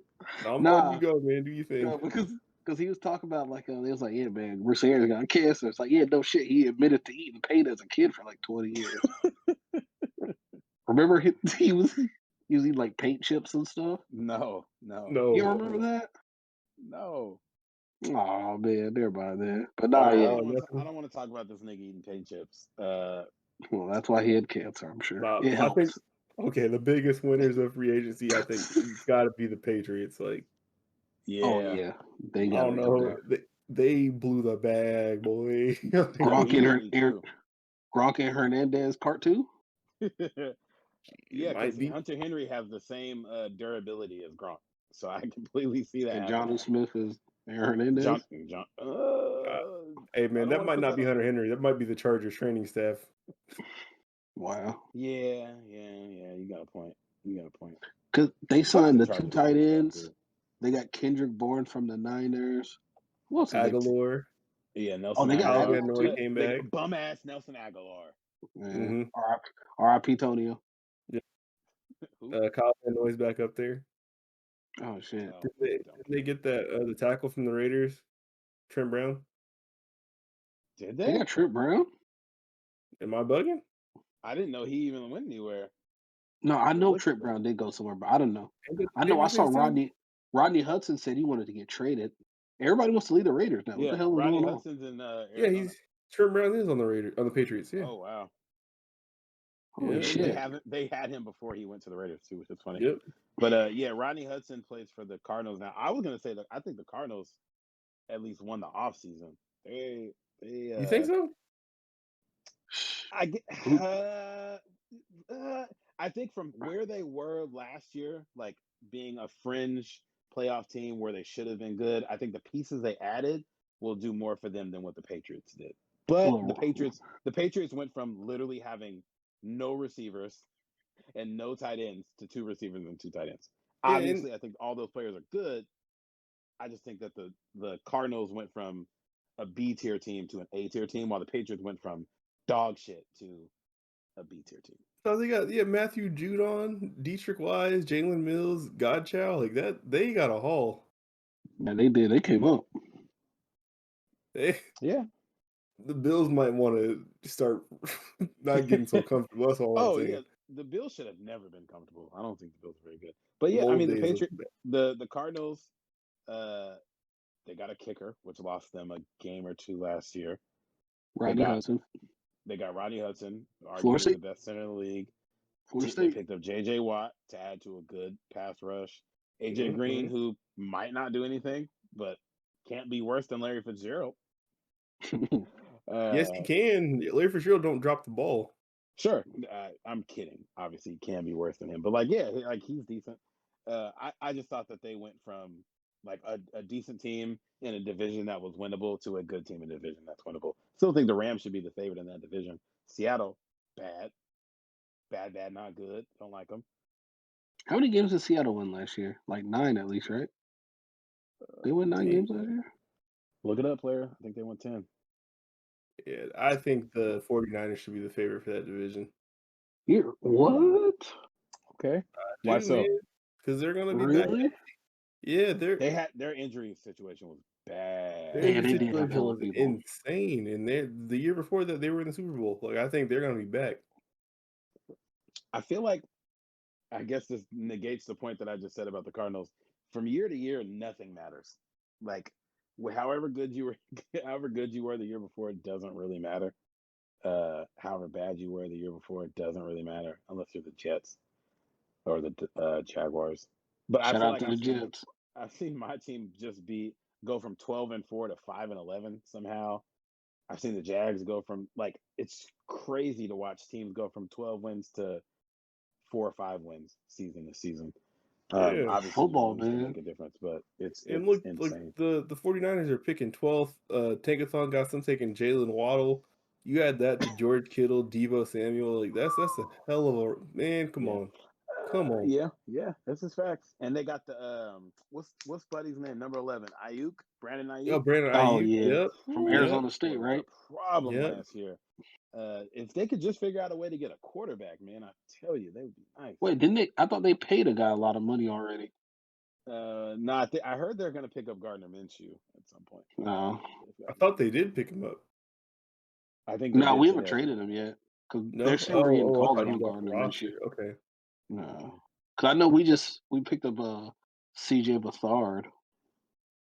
Yeah, the Madden I guess. legend. Goodness gracious, I think he the was Browns, so filthy on Madden. The Browns are like the Rams of the Midwest. Like every year they do stuff where it's like, damn, how did they get everybody? They picked up John Johnson from the Rams. Yep. Was the best DB available. They're hosting. They're hosting Jadeveon Clowney too. Yep. And if they can add him, which clearly he has very little market, so if they can add him to Myles Garrett with the rest of that defense, another team that just needs a quarterback. If they could just get a quarterback, they would be pretty good, I think. Yeah, or Baker could just keep if he can just go off his momentum from last year, just get better, just a little bit better, because they got the 2 backs and they got the weapons. See what Odell's gonna have to bring it this season coming up, because I know he's probably feeling slighted, because nobody talks about Odell like a top 5 guy anymore. No, so I don't know if y'all seen it too, but I guess the talk around Odell has been that they play worse when he's in the lineup because Baker feels compelled to force him the ball. Yeah, which seems like a Baker problem, but I could be wrong. It does. It just seems like a very believable take. For sure, yeah. I've seen that. I feel like since the minute he got there. But they also said the same thing about Eli. But so maybe I feel like obviously we're not in the locker room, so I don't know if there's a outside perception of you have this really good receiver who appears to be a diva but doesn't really do diva shit. So you need to get him the ball or he'll be outspoken. Yeah. Or if he's doing something behind the scenes where he is begging for it, because his personal life does definitely lend to diva wide receiver, but outside of the kicking the kicker's net and fighting Josh Norman, we haven't really seen Odell do shit where we're like, oh yeah, this dude is a problem in any way, shape, or form. Yeah, that's true. Doing a little Sorry, coke with the model. You said Josh Norman in there, right? Yeah. I'm just fighting making sure. Josh Norman. Yeah, that was fucking nuts. And then doing the same thing to a kicking net. Mm-hmm. But outside of that, he was fucking Josh Norman up that game. He stays with this perception of oh yeah, he's a diva, he's gonna beg for the ball, he's gonna do this, that, and the third, and doesn't really ever seem to do those things. Yeah, it's just the stigma of an elite receiver. They expect you to do that until you do something that shows you're not. Yeah, even when not last season, but the season before, when Baker was ass, Odell still had 1,100 yards. He wasn't bad. Yeah. No, I mean it's a slow season for Odell is just one where he's a great receiver and not an elite receiver. That's what we're talking about here, basically. And which is a great floor to have. I want to go over the signings for a team that was really bad last year. Doesn't have a first round pick. This team picked up Shaq Lawson, Mark Ingram, Kamal Greider-Hill, Christian Kirksey, Andre Roberts, Vernon Hargraves, Terrence Mitchell, and Philip Lindsay, who I think is the most disrespected back in the league. Dude, I thought Philip Lindsay was so filthy. This team may or may not have a quarterback for the upcoming season. That boy gone. I don't know, man. What's going on with that? It's not looking great for that boy gone in Houston. And it seems like realistic. Texans picked up Tyrod Taylor and Ryan Finley. Like, they picked up 2 quarterbacks in the offseason. That boy Kind of makes me feel like they may know something that the public does not. He's gonna be on that exempt list this year. I don't think he's gonna play.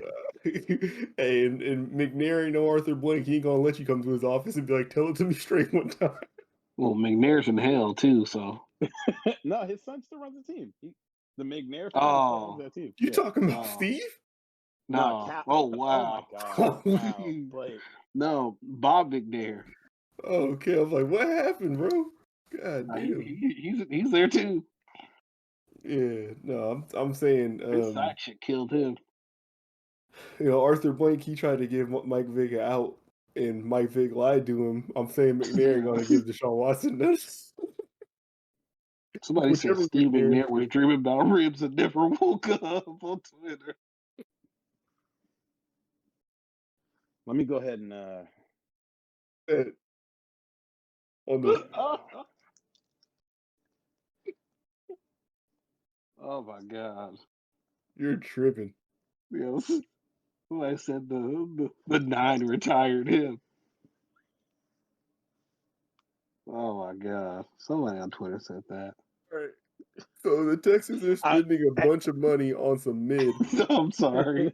They for sure spent a lot of money on some mid. It would probably be like mid-tier gas if they had a quarterback, but I'm not confident that they will. They came in there and fell for the sales. It had good packaging. No, they're about to suck ass. And their defense is horrible. Yeah. And they just traded Benardrick McKinney too. He was like their best linebacker. Where'd he go? Yeah, I think did he get traded for Shaq Lawson? Oh Lord. Somebody? At least they had. Oh no, they don't have a second round pick either. Oh, wait, you said Lord. what about Shaq Lawson? Yeah, they traded Shaq Lawson for Derek McKinney. Yep. Benardrick McKinney's pretty good. He's a good linebacker. He was out of Mississippi State, I want to say. Oh shit!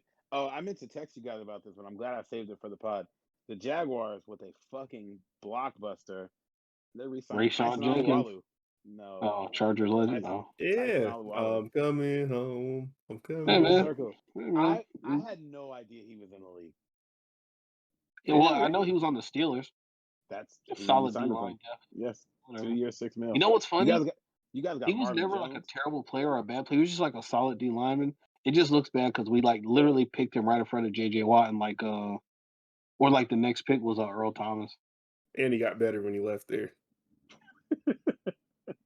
Did he? But yeah, you guys got Rayshawn Jenkins, who has been decent for us. I definitely think you overpaid him.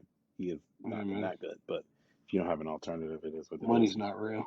Since we're talking about, I hope we draft that safety out of TCU, Tyrell Modrig or whatever his name is. But it is chance to. Okay, where's he supposed to go? I don't care about none of our offseason. I'm just ready for us to be ready for April 29th. I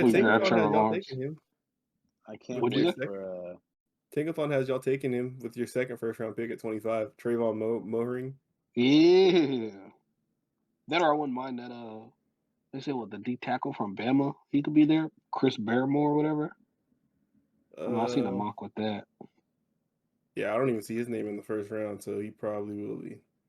Hey, do y'all be one like players? Like, when draft be coming up, do y'all be one players y'all like to like get him like off the field trouble and like fail drug tests, or maybe they'll start slipping and falling so you can get them? No, I don't think I've ever thought that once. Oh, okay, all right. Yeah, me neither. I was just testing y'all. There's not a there's whatever trouble Kyle Pitts got in to make him end up on the Saints, it probably wouldn't he's probably not draftable at that point. Hey, I've seen 3 mock drafts that somehow have Kyle Pitts falling to 13 and going to the Chargers. Okay. And if we do a live draft show and we get Kyle Pitts, are you talking about the Bucky Brooks mock draft? And I seen him and one other person. I don't remember who it was. It was last week. How many of these mock drafts did you not make? Oh, he's not falling to me in a mock draft, but Derwin James didn't fall to the Chargers in the mock draft either. So I don't give a fuck about me because I'm an idiot. I will be drinking an entire bottle of Hennessy on camera if we draft Kyle Pitts. Okay. Yeah, no, I think Bucky Brooks' last mock draft, he had Kyle Pitts going to 13, but he said he was trying to be different and mix it up. And that's usually what GMs do, is try to be different and mix that shit up. Yeah, and I will tell you this: Kyle Pitts will not be falling out of top 10. Are we kind of moving into draft talk a little bit here, or is this? We can. I don't have no free agency talk for the Chargers. We didn't do shit. We got Corey Linsley. He was all pro last year, right? Also, we immediately after I talked shit for like 10 minutes about Jared Cook, we also signed Jared Cook. So that was fucking sick. Hey, Kyle Pitts fucking sucks. Hasn't ever been good. Never seen him do anything good with his life. So hate to see him on the Chargers. I'll just say that now. And I heard he's slow. And I heard he didn't actually take his classes at Florida. Can't read. And I heard he doesn't tip on Uber Eats, so he definitely should fall probably about mid-20s. Imagine not tipping on Uber Eats. Both of those Penn State linebackers are like 4.3s and 4.4s. Bruh. No, the camera was messed up. They actually ran 6-second 40s. They're gonna fall too. Nah, they showed back-to-back videos of two 250-pound linebackers from Penn State running 4.39 and 4.36. Yeah, I'm confused. I'm coming out there testing everybody. Yo, they had them in. Yeah, I have no idea what happened there. That is insane. They was running from the ghost of Joe Paterno. Dog, what is? Yo, that's what it looked like when people was warming up before they got to fight T'Challa at that pool. And that's what because they were in their draws too, like not even compression shorts. They were in underwear. Yep. Like I saw the Hanes logo. All them villagers prepping their best. Them kids Sandusky was possessing them during them 40 times. You had to double down on it? Can you chill? He wants us to never get any type of audience of any type. And you wearing these fucking these glasses makes it so much worse. This is bringing out the worst in him. It really is. We're not letting you record those on next time. Oh my god, my bad. Yeah, you guys have any? Do you guys have any draft hot takes for us before? Because I think we got a little bit. It's not a hot take, but I've been tapping in with my insider, Chris Sims. Man, you know, he put up his 2021 draft wide receiver rankings, right? 1 and 2, you probably can predict who those are. Jamar Chase, Devonta Smith. Mm-hmm. Number 3. 3 was the dude from UNC, right? I had never heard of, bro. Oh, wow. Avery Brown. Yep. Me neither. Yeah. And I haven't watched the tape on him yet, but I've heard he jumps off the film. Yeah, I gotta look him up. He's not good because they had 2 running backs run for 300 yards in a game, so he couldn't be good because they didn't throw him the ball. UNC had 2 running backs go for 300 in one game, or like that was the game against Miami. Yeah, they both put up like 240. Yeah, like they were averaging like 13 or 14 yards per carry each. That means that coach was like, "We are not throwing the ball by any means." That's insane. No, I haven't heard his name though. I'll have to look into his tape. Y'all want to? And then he had to do from Florida, number 4, right? I want to say. No, number 4. Or no, Jalen Waddle was 4. 5 yeah, Jalen Waddle's 4. Darius Toney is number 5 out of Florida. Then Terrace Jr. from LSU is number 6.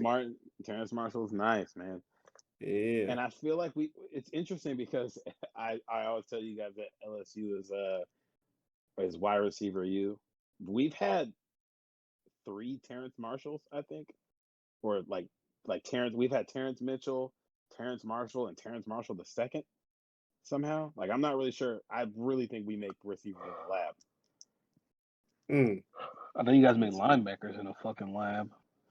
Hey man, them boys in the bayou make everything in a lab. That's all I know. By lab, do you mean like stealing money from a children's hospital to pay players? Or? That was a booster, sir. That had nothing to do with the team. I get it.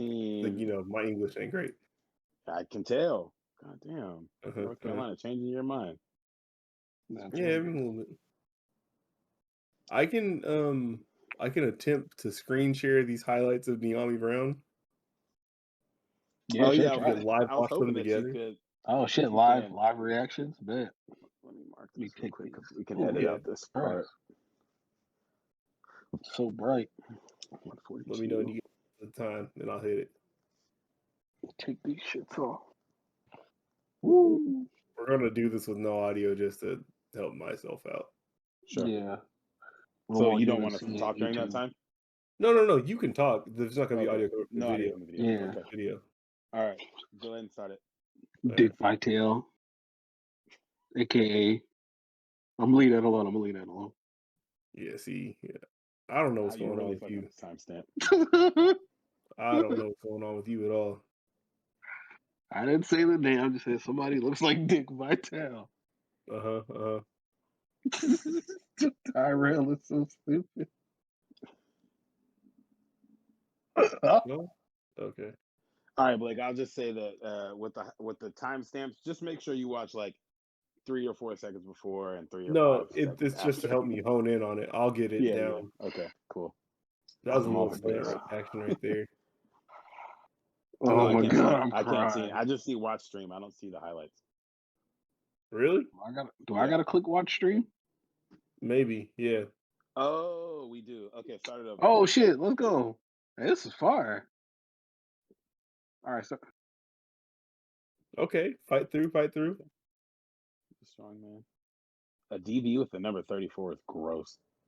Wide receiver got 2 is kind of wild too. College is nice for that though. I like that. But yeah, Carlos Dunlap wearing he's getting fucked hold on up. to it. Is this his highlights? I know, right? They let him get Dog, here. are these his highlights? Are you sure this isn't for the DB? Yeah, man. Some DB is killing him. They let him. He's holding on to it. Where's he at? Good lord, who's he? This Syracuse him like? Nah, he does have hands. This is crazy. Yeah, he's holding on to all these. I'm just off these routes. It looks like he's gonna fit in fucking great in New Orleans next year. Anywhere. Oh my goodness. Oof. Sign me up. Nah, yeah. He seems like he likes to fight. Yeah. Like, he seems strong as hell. This, I don't know what their situation is going to be going forward, but this seems like a Seahawks receiver. Oh my god. Oh wow. This seems like Doug Baldwin. Yep. Okay. Lower the shoulder a little bit. God damn, he dragged him for like 12 yards. Fucking Herschel Walker playing receiver. All right, relax. We don't mention that again.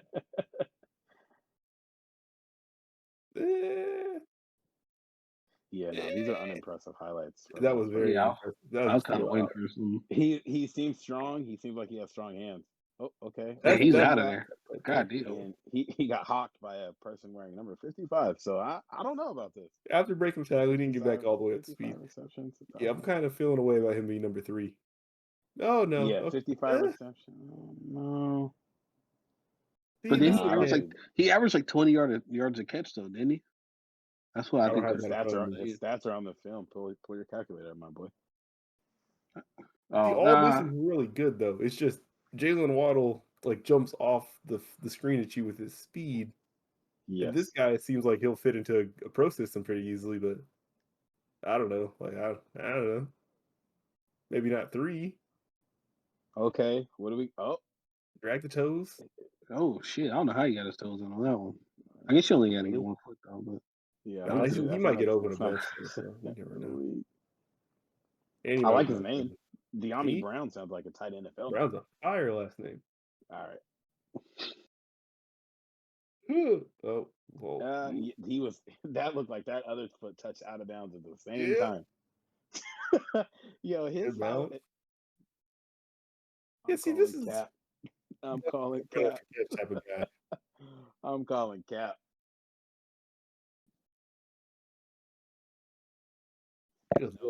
Oh, this quarterback is still. Oh, with the PI? No call? That was PI like a motherfucker. Okay, yeah, that was nice. For audio listeners, I'm sorry you have to go through this. You should just watch the video. We cute anyway. Yep. Yeah. Well, maybe we can cut this out of the audio one. Sure. Yeah, I'll put that in the. It's only been like 2 minutes. It's been fun. This could be we put this section on the OnlyFans. Did he throw it? What a terrible camera! Oh god! So you want to really turn up here. Wow! Personal foul, 26. That's screen's broken. It says y'all were 1 and 3. that was on I think Junior. they might have ended with 1 win. That was Asante Samuel Jr. Oh no. Yeah, that's him right there, 26. Ain't it crazy? Him and Joe Horn both have kids that go in the first round this year. And Patrick Surtain. Oh my goodness. Yeah. Wait, Patrick Surtain's dad was in the league? You're serious? Yeah, Patrick Surtain was nice. He was on the Chiefs and the Dolphins. Oh my gosh. Two teams that have been bad for a really long time. Okay. But he was one of the better yeah, corners when we were growing up. All right. I don't know who made these highlights, bro, but they didn't really do you too many favors. Yeah. All right. Hey, so I guess kind of sounds like we're wrapping up the sports talk. Can I get y'all's opinions on Winter Soldier and Falcon real quick before we get out of here? I liked it. You said that with a little bit of defense in your voice there. No, I liked it a lot. I just want to get y'all opinion. Y'all are both my comic book guys, my comic book gurus. So I wanted to see shout out to Anthony Mackie. The horniest man in Hollywood. I really like how it opened. That action sequence in the beginning was fire. I like the fight. That was dope. That was movie quality. Yeah. And this is like the good part about the non-Avengers. Well, I won't say that, but getting these shows where you have people who are maybe around more comic people all the time, getting them off to themselves, and you can kind of see how special they are. It's very cool because like there's a reason why they get to hang out with like Captain America and like all those guys all day. Because they can do kind of this kind of stuff. Yeah, I can't wait to see where it goes. I kind of wish they would have followed the trend of giving us 2 episodes to start it off rather than just one. I was shocked that they didn't do that. I think they did that with Mandalorian and with WandaVision. Yeah, WandaVision they gave us 3, wasn't it? No, it was 2. It's 2. But okay, I'm wondering because you've seen that they announced Black Widow's coming out, but you got to pay $30 to watch it at home. So I'm wondering if they're gonna start weaning us off of free shit. Like, hey, yeah, you getting all this for free now. It's coming. You're gonna have to have the. I'm getting soon. Black Widow for free. Wow, you're not supporting the content creators? Ryan Coogler ain't direct this one. Wow. No, I'm on his side. He's right. And she never paid $30. So, no, $30 is nuts. I think our theaters are opening back up out here too, so I can go see that in public. I'm about to go see that Demon Slayer movie in theaters next month. I'll be in there. It's $30 for me to go to the movies. Is it? Yeah, you figure like me paying for myself, Bree, and then whatever else we eat there, it's gonna be more than $30. Oh shit! I don't ever eat there. That's the benefit. I never buy out for the movie theater. I normally don't, but she gets like popcorn and we share a drink or something. So yeah, you trying to make yourself pissed. Last movie question: you guys see the Ghost of Tsushima movie was announced today? Oh yeah, the dude. Be? Look at you. Hey Blake, not everything needs a movie, man. All right, Gran Torino, man. Ghost of Tsushima movie or a story is kind that could be a fire movie. Can it? I think it can. A samurai movie. I think that's kind of fire. The director who did John Wick is directing it too. So yeah, so that shit about to be heat. A samurai Jin Sakai is a samurai John Wick. Yeah. Okay, so what you got to think of though is you cannot think of this movie in the way that you played the game.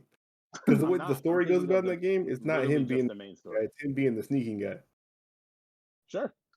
But you think they're going to be like, oh yeah, sneaky the whole movie? You don't think they're going to give us a couple badass things? If he's like trying to be a samurai the whole movie, then there's like no story, and it's not the actual way that the game went. No, but it's going to be a little bit of both in the game story and in the however you decided to play. What's the last like dope video game movie you seen? You don't think it's going to be a good movie? Hey, I'm ready for that Mortal Kombat. Have you seen the movie though? No, but I was just about to say we haven't. When was the last video game movie we got? Ratchet and Clank. I didn't even see it. And you didn't go check it out. Ratchet and Clank is not a series I really fuck with like that to even go. Check it out. Cool. Those games are good. I like those games. Can you give me another one? Sure. Mario Brothers. All right. Assassin's Creed. I have not seen that Assassin's Creed movie. Didn't do well. Did you see it? Was that Tom Hardy? I've seen some of it. It was the white dude that's I think it's Michael Fassbender, the Magneto guy. Oh, it was Michael Fassbender. Okay, so they gave a series that weren't. I'm not all the giving Resident enough Evil credence to movies, make me not go see this. Rampage, Don't care about the game. Silent Hill, Blood Rain, the Tomb Wasn't Raider Silent movies. Hill a movie before it was a game? No, the Tomb Raider movies. Silent Hill Glow was a in the good Dark. movie. No. Yeah, no. Damn, they you're not did giving make a anything Blood up to Rain stop me from movie. seeing this. But I also think we're at a period where like video games getting moved into movies is becoming more of a thing. So a the Far quality Cry is movie, gonna a be Hitman movie, a better. Max Payne movie, a Tekken movie. All right, you naming some straight to DVD shit. I'm not. Oh, these all went to theater. Nah, that Max There was Payne a movie was Far a Cry theater because movie that's in Mark theaters? Wahlberg, right? Mark Yes. Wahlberg was in the Max Payne movie. That movie Prince of fucking Persia. sucks.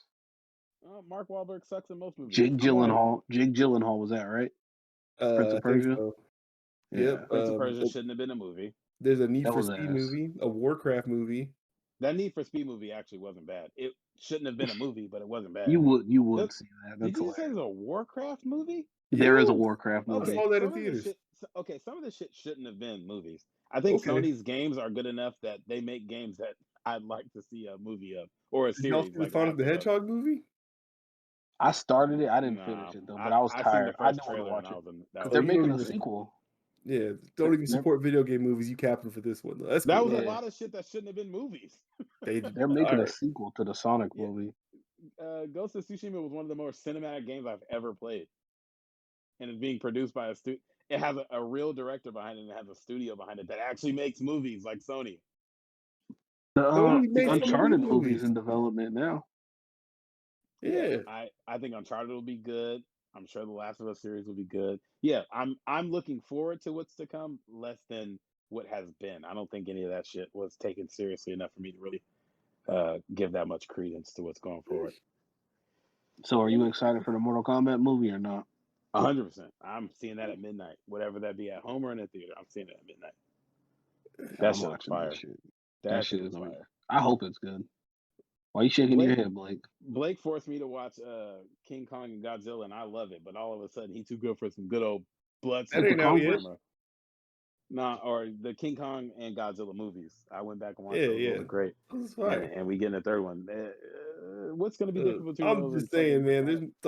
There's good games in this list that got turned into terrible movies, and I would just rather them leave it alone. But also looking at when those were, like Max Payne coming out in 2001 as a game being made into a movie in 2010? 2008. That probably didn't have the same budget or studio backing like Uncharted. Made $85 million in the box office, man. I don't know. I literally don't remember that movie coming out. I watched it on demand. Million. Made his money back. I watched it on demand at my mom's. So couldn't have been that bad of a movie. Had a 16% on Rotten Tomatoes. That movie was ass, bro. Yeah, I really don't remember that having a movie. That's crazy. Oh, didn't they have like a big ass bat flying down the middle of the street picking that nigga? Yeah, there was like demons and shit. Okay, I weird. remember that, and I specifically remember saying like, "What the fuck is happening? I'm not gonna go see that." So yeah, yeah, never mind. All right, Mr. Hate Crime himself was playing Max Payne. There was a Monster Hunter movie in the last year. Hate, man. Wow, exactly. Stop Asian Hate, for real. Yeah, that's crazy. But there was a Monster Hunter movie in the last year. Didn't see nobody mention this. I don't play the Monster Hunter games, but I feel like I've seen people say that was pretty good. Didn't we try to play that, Blake? And we couldn't get the multiplayer to work? Well, we got out there together, I thought, but it was weird. Yeah, those games are fucking dumb. T.I. and Megan Good were in this movie.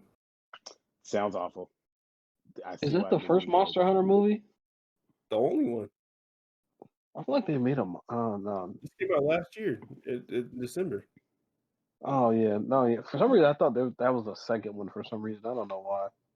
Putting T.I. in a Monster Hunter movie is fucking hilarious. I might go watch that just because of that. Yeah, I might need to find this. You guys watch Snowfall this week? I started it before I got here. I am behind. All right, you're always. I saw the fourth. Wait. Did you guys see? You guys saw the first 4 episodes, right? If you're gonna listen beyond this second, just know that we're gonna say a spoiler. I don't want to hear about it. There's gonna be a spoiler. So can I go first? Yes. All right. So the last thing I remember, they pulled up in the whip and they just shot everybody up, and then they saw there was a girl and a woman in the back seat. That's the fifth Leon and episode. them. That's the fifth episode? And it was the other way around. They were waiting to get the drop on Scully, and they pulled up with a little girl in the car and started busting. But they didn't pull up. They were gonna drive by, but the ice cream man was in the middle of the street. See, I thought the ice cream man was in on it for a second, especially when in front of that car. Nah, that's a good point, but I don't think he was. I was like, oh shit. Yeah. But then like I don't know what they were expecting. It's like, bro, like you got a woman and a little kid in the back seat, and they opened fire. Like, what did you guys think was gonna happen? Back up, do something. They probably thought Leon was gonna shoot first, so I don't know. Which he would have. Yeah, this season's been great. I do think Franklin is 50-50 greatest kingpin ever and also the worst kingpin I've ever seen in my life.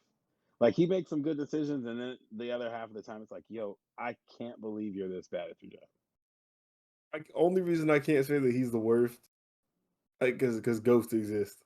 I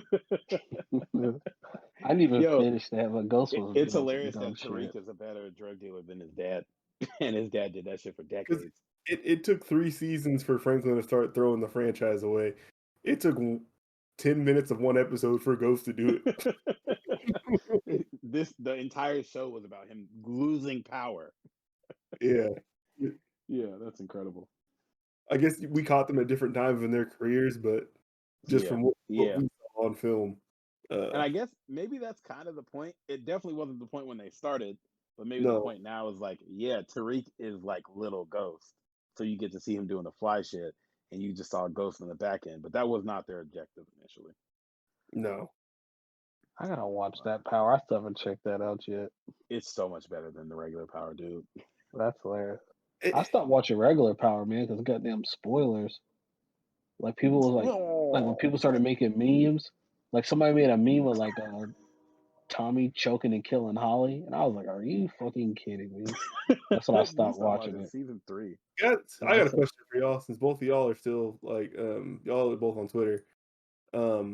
Do y'all ever like does it annoy? I guess so. For me, like annoying part, like when I was on Twitter, was whether it be like a show or a movie or like an album or anything like that. I would see like everybody else's like hot takes on the thing before I got a chance to listen to the thing, right? Yeah. Oh, because the time zones, or some people got direct TV. Not necessarily that. It's just like you may be busy or whatever. Or you never know. Especially like within the album. Their hot takes kind of influence how you listen to it, kind of, is what you're saying? It's not even that. It's that, okay, so there are things out there, and it tends to be, Twitter, in my opinion, tends to be like this echo chamber where if something catches on and becomes funny, that just becomes the thing that everybody says about a thing. And the people that have never even listened to, watched, or read, played, whatever the thing is, that's what their thought is of the thing now, right? So there's more of those opinions than there is of like actual nuanced discussion about the thing in the first place.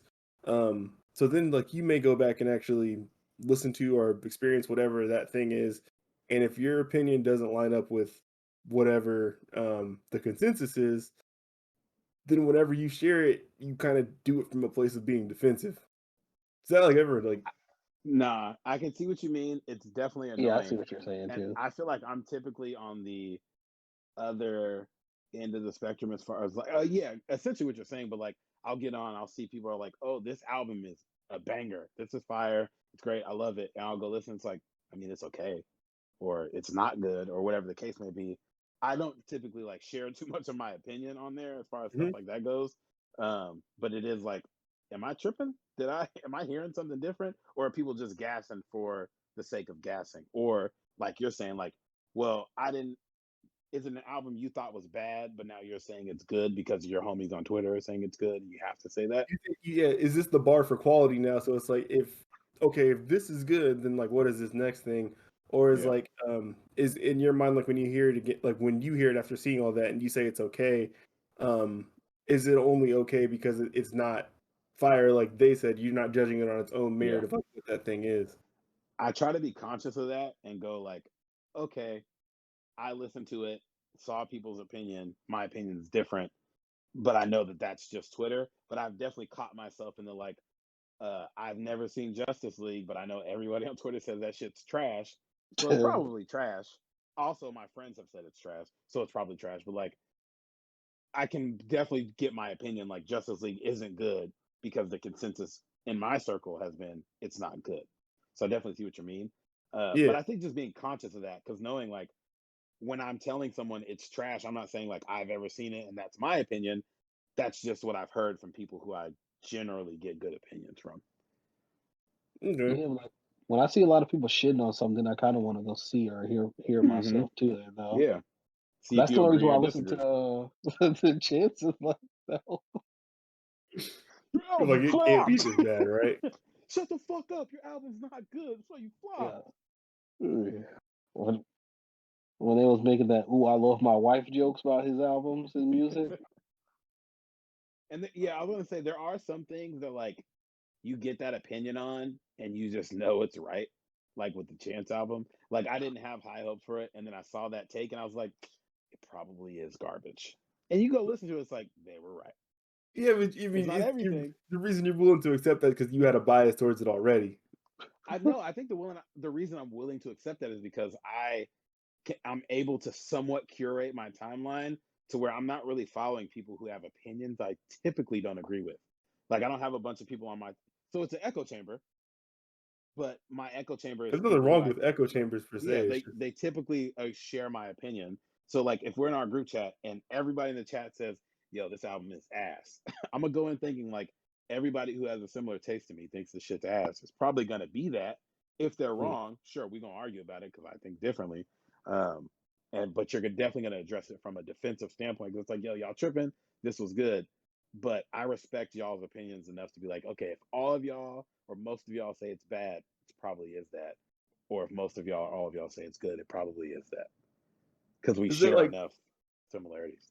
does that like ever annoy you like where because I feel like this is just an issue with like stuff, especially when it comes to the format of things like Twitter. Like there's like no space for like nuanced discussion on things. Like it ends up being like this thing is hot or it's trash. Like it's there's Yeah. not really an in between. Like people don't you can't get deeper than that. You know, you can't like judge something. Yeah. It's to go back to thing. You can't like really judge something on its own. Everything is I either in the hot pile or the trash pile. it annoys me, but it also is somewhat of a it mirrors real life. Like I feel like when our favorite podcasts have a discussion about something's hot or it's not, and there's not much of an in between. When you do start getting those, like we all listen to the Joe Budden podcast, and they'll talk about an album. It's like, yo, this shit was trash, and then But they come from that though. It's the same thing. sure, but they didn't before. They were part of the people who made that opinion. We've only known of Joe Budden as the person since Twitter. Sure, but Twitter, I don't think was always the same. That's now. when I was on it. Yeah, but I mean, maybe that's even a reflection. Like Twitter is different now. Our radio, like the Cube 93 used to have like smash or what is it, smash or pass or hot or not or whatever like that. Like 7 o'clock, we play 10 songs, call in and tell if it's hot or it's not. Like that's kind of always been the culture around shit. Is like it's good or it's bad. No one gets to call in and have a 5-minute soliloquy about it was good. It wasn't hot, but it was good because these, this little bit or this little bit. And I think that's the case. Like, if you're not talking with your friends, you don't really get to add the nuance. It's just like, no, this shit was trash, and I'm gonna tell you why. But we're not gonna sit and talk about, oh, this was good or bad because of these reasons or whatever. So I guess my counter to that is that there 100% is places where there is a gray area and you can get nuance. Like it's a place that reviews things, right? Like whether it be like an IGN, a Pitchfork, whoever. Like yes, they may have a rating, but then there's a whole entire article, Sure. or like Giant Bomb, like a quick look where there's nuance to this thing. It's like this game's probably not going to review well, but there's some fun things here. So it's But you're really only getting like one trash. person's It opinion should at just that be point. disregarded. Like there's something here still. And I guess that's like Twitter. You get 280 characters, so you can't really get into a 1,000-word article about why it's good or bad. But I think in general, hey Blake, what'd you think of the new Benny the Butcher album? Yeah, I thought that shit was good, or I thought it was bad. And if I go, nah, nigga, that shit was good, and we're gonna argue about it, that's where you get into the in-depth part of it. But with a game and a game review, yeah, you get one person writing a big article about it, and then they don't respond to anybody saying like, "Nah, I think everything you said was wrong. You're absolutely wrong about this game. It should have been a 2." There's no back and forth. They just go, "Here's why I think this is good." Oh, I'm not even saying for there to be a discourse about it. I'm just saying like the opinion given is usually short, because even like it wouldn't, when I share my opinion on something, or if y'all ask me about something, it's usually not a short answer that I give back. Like if you ask me did I like a game or like a movie or something like that, let's say like when I talked about Sonic the Hedgehog the first time, like I didn't just say like, oh, this shit was fire. Like that's not how I talk about things. I said this is a fun movie to watch for what it was, if you can kind of suspend belief on some things. Okay. You don't like saying shit is trash, though. You don't like being harsh about certain things either. Me? Yeah. Yeah. I was gonna say, I think you're a more, and that makes sense why you're so aggravated. Like you like word it, like, oh man, this was cool for this on like a Saturday night. If everybody's like, yeah, you're a more feeling good and your stomach don't hurt. So people. No, I don't give that much bail. I just think a lot of things tend to have value, but they don't all kind of do. You're a Knicks fan. Come on. No, I guess that's it. I just think a lot of things have value. A lot of things have value, and today it seems like value is quick to be dismissed because it doesn't fit some other mold. But like if I just go like and that's the beauty and the negative of space like Twitter versus maybe somewhere like a podcast where it's like, what do you think of the Orlando Magic's trade deadline today? If I'm on Twitter, oh shit, they blew it, they're not good. But if I go listen to the Low Post, he can give me 12 minutes about how losing Vucevic and this player really affects the balance of the team and it's going to really impact them going forward, and what the draft pick did, versus someone on Twitter can go, is bad. Yeah, and then, he'll that's talk not about a platform for nuance. Or a group chat, we can go, hey Blake, what'd you think of this movie? It was okay. It was good for this, and the third. But if like your coworker asks you in passing, oh shit, I'm about to go see this movie with my wife tonight, what'd you think of it? Oh, it's cool. It might just be all you give them. And obviously it depends person to person. You're definitely more nuanced than most people. Like you have an opinion that you're going to share in depth, which is not, I don't think, is a standard way of behavior. Yeah, I think even if like, I guess a way to give a simple short answer, like for me, like if I was going to do that, it would be would I recommend watching this or playing this or listening to this, or would I not? And that's basically. Do you think most people give their opinions in the same way? Like most people you interact with, do you think they give their opinion in that same way? People in real life don't tend to be as harsh as people when I get them in digital spaces. I'll put it that way. People in real life tend to be like, and you get like surprising things too, where you may have thought like something was not entertaining and not worth watching, and you don't know why you watched it. But then you'll meet someone in real life who enjoyed the thing, and it's like, oh wow, okay, so there's people are looking at this completely different. But I just find that real life tends to have like a lot more gray area than the internet tends to portray. And basically, internet, man. The internet is the internet. Yeah. It's its own thing. The point of it, I feel like, is to be quick, to your point, and get your take off versus because things on the internet happen so fast. Like, was the Joker in the movie? Yes or no? And then when you argue with someone like me who really fucking hates that movie, I'll argue with you for an hour about why it was a bad movie. Versus if I'm on Twitter, shit was trash. No, and like on the topic of the Joker, it's like I didn't enjoy it, and I don't necessarily recommend watching it. I couldn't stay with it or stay through it.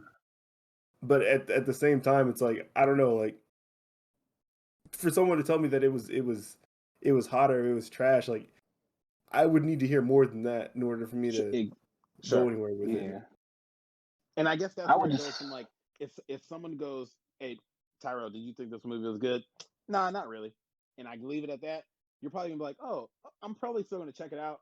But with like in the back of my head, if Tyrell's opinions are like mine, I probably won't like it. Versus if I go, it's good. Okay, if his opinion's like mine, I might like it. Because like, does not really mean I shouldn't watch it? Yeah. And yeah, if I go, I wouldn't watch it again. That also doesn't mean you shouldn't watch it at least once. Yeah, like, were you not entertained at all? There's Midsummer is a movie that is well reviewed. A lot of people really like it. I would never recommend. I wouldn't watch it again. I think you should watch it because it's a decent movie, but I wouldn't watch that shit again. I wouldn't watch it again. There's no point to. Once Yeah. you've seen it, like the twist is spilled, and that's it. Exactly. Yeah, So, not everything has replay value. I think there's a lot of nuance and a lot of gray area that spaces like Twitter can cut out, and that spaces like a podcast or Clubhouse can give you.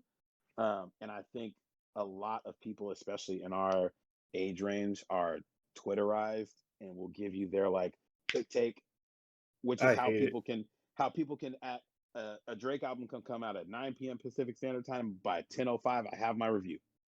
It's like, and y'all know I'm a Drake stan, and I've given you like, Scorpion ain't all that good, and then 2 weeks later, I haven't stopped playing it. So, like, you definitely need more time than the internet allows you, or just these really quick interactions allow you. But you have to have an opinion right away, and people are asking you right away, so you gotta have something. It's so annoying. I can't stand it.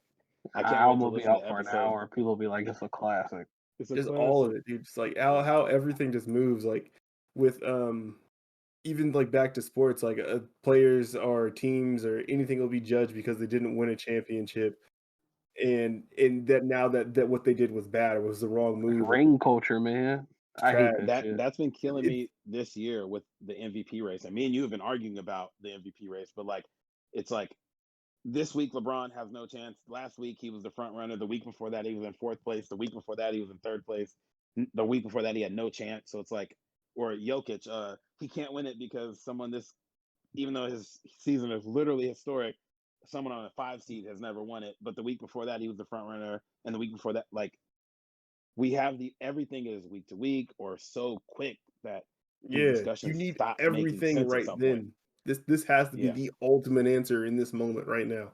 Yeah, I completely agree, and it does. I guess now saying it out loud, it does get frustrating because like the sports, like we argued about, is Josh Allen a top 5 QB in the league, and like week 4, and I'm like, what the fuck? Like he's played 4 games, they were good games, but how could he possibly be that when last season he was the 28th best QB in the league? Did he end in top 5? Absolutely not. So it's like it's a weird, like, we want to talk week to week, but you also need to look at the bigger picture. But we're also just talking about this week. So yeah, it's an interesting direction that the internet has taken us in. But I think which is why podcasting is becoming so much more popular, because we can argue back and forth for 2 hours about whatever opinion we have. Yeah, it helps people slow down and flesh it out. Yeah. RIP mixtape. Yeah, no, for real. Like, oh man, a little bit of production value would have done them a whole lot of favors. It wouldn't have kept the podcast around, but by golly, that's what I'm going to be mad about with us, is that we can't be in person, because just being in person makes shit sound so much better. Yeah, and you don't talk over each other or shit like that. No, yeah, this weird like audio stuff, especially when like both 2 people talk at once and like it cuts somebody out. Like it's less than ideal. We gotta get Tonio shit figured out. Boy, he could have done that yesterday, the day before that. Because he just got it. Well, yeah, he should have tested out his mic. Yeah, got on here 15 minutes early like I did when I plugged my microphone. But neither here nor there. Yeah, man. All right. All right. Well, we're at 2 hours and 15. I know the boys got things to do tonight, so Critically Unfocused is gonna sign out. Hope y'all enjoyed. We're gonna try to keep getting better every episode, and hope you guys can give us some good sports topics to talk about, man. Yes, sir. We'll peace. Later. Fuck you, Craig. Whatever.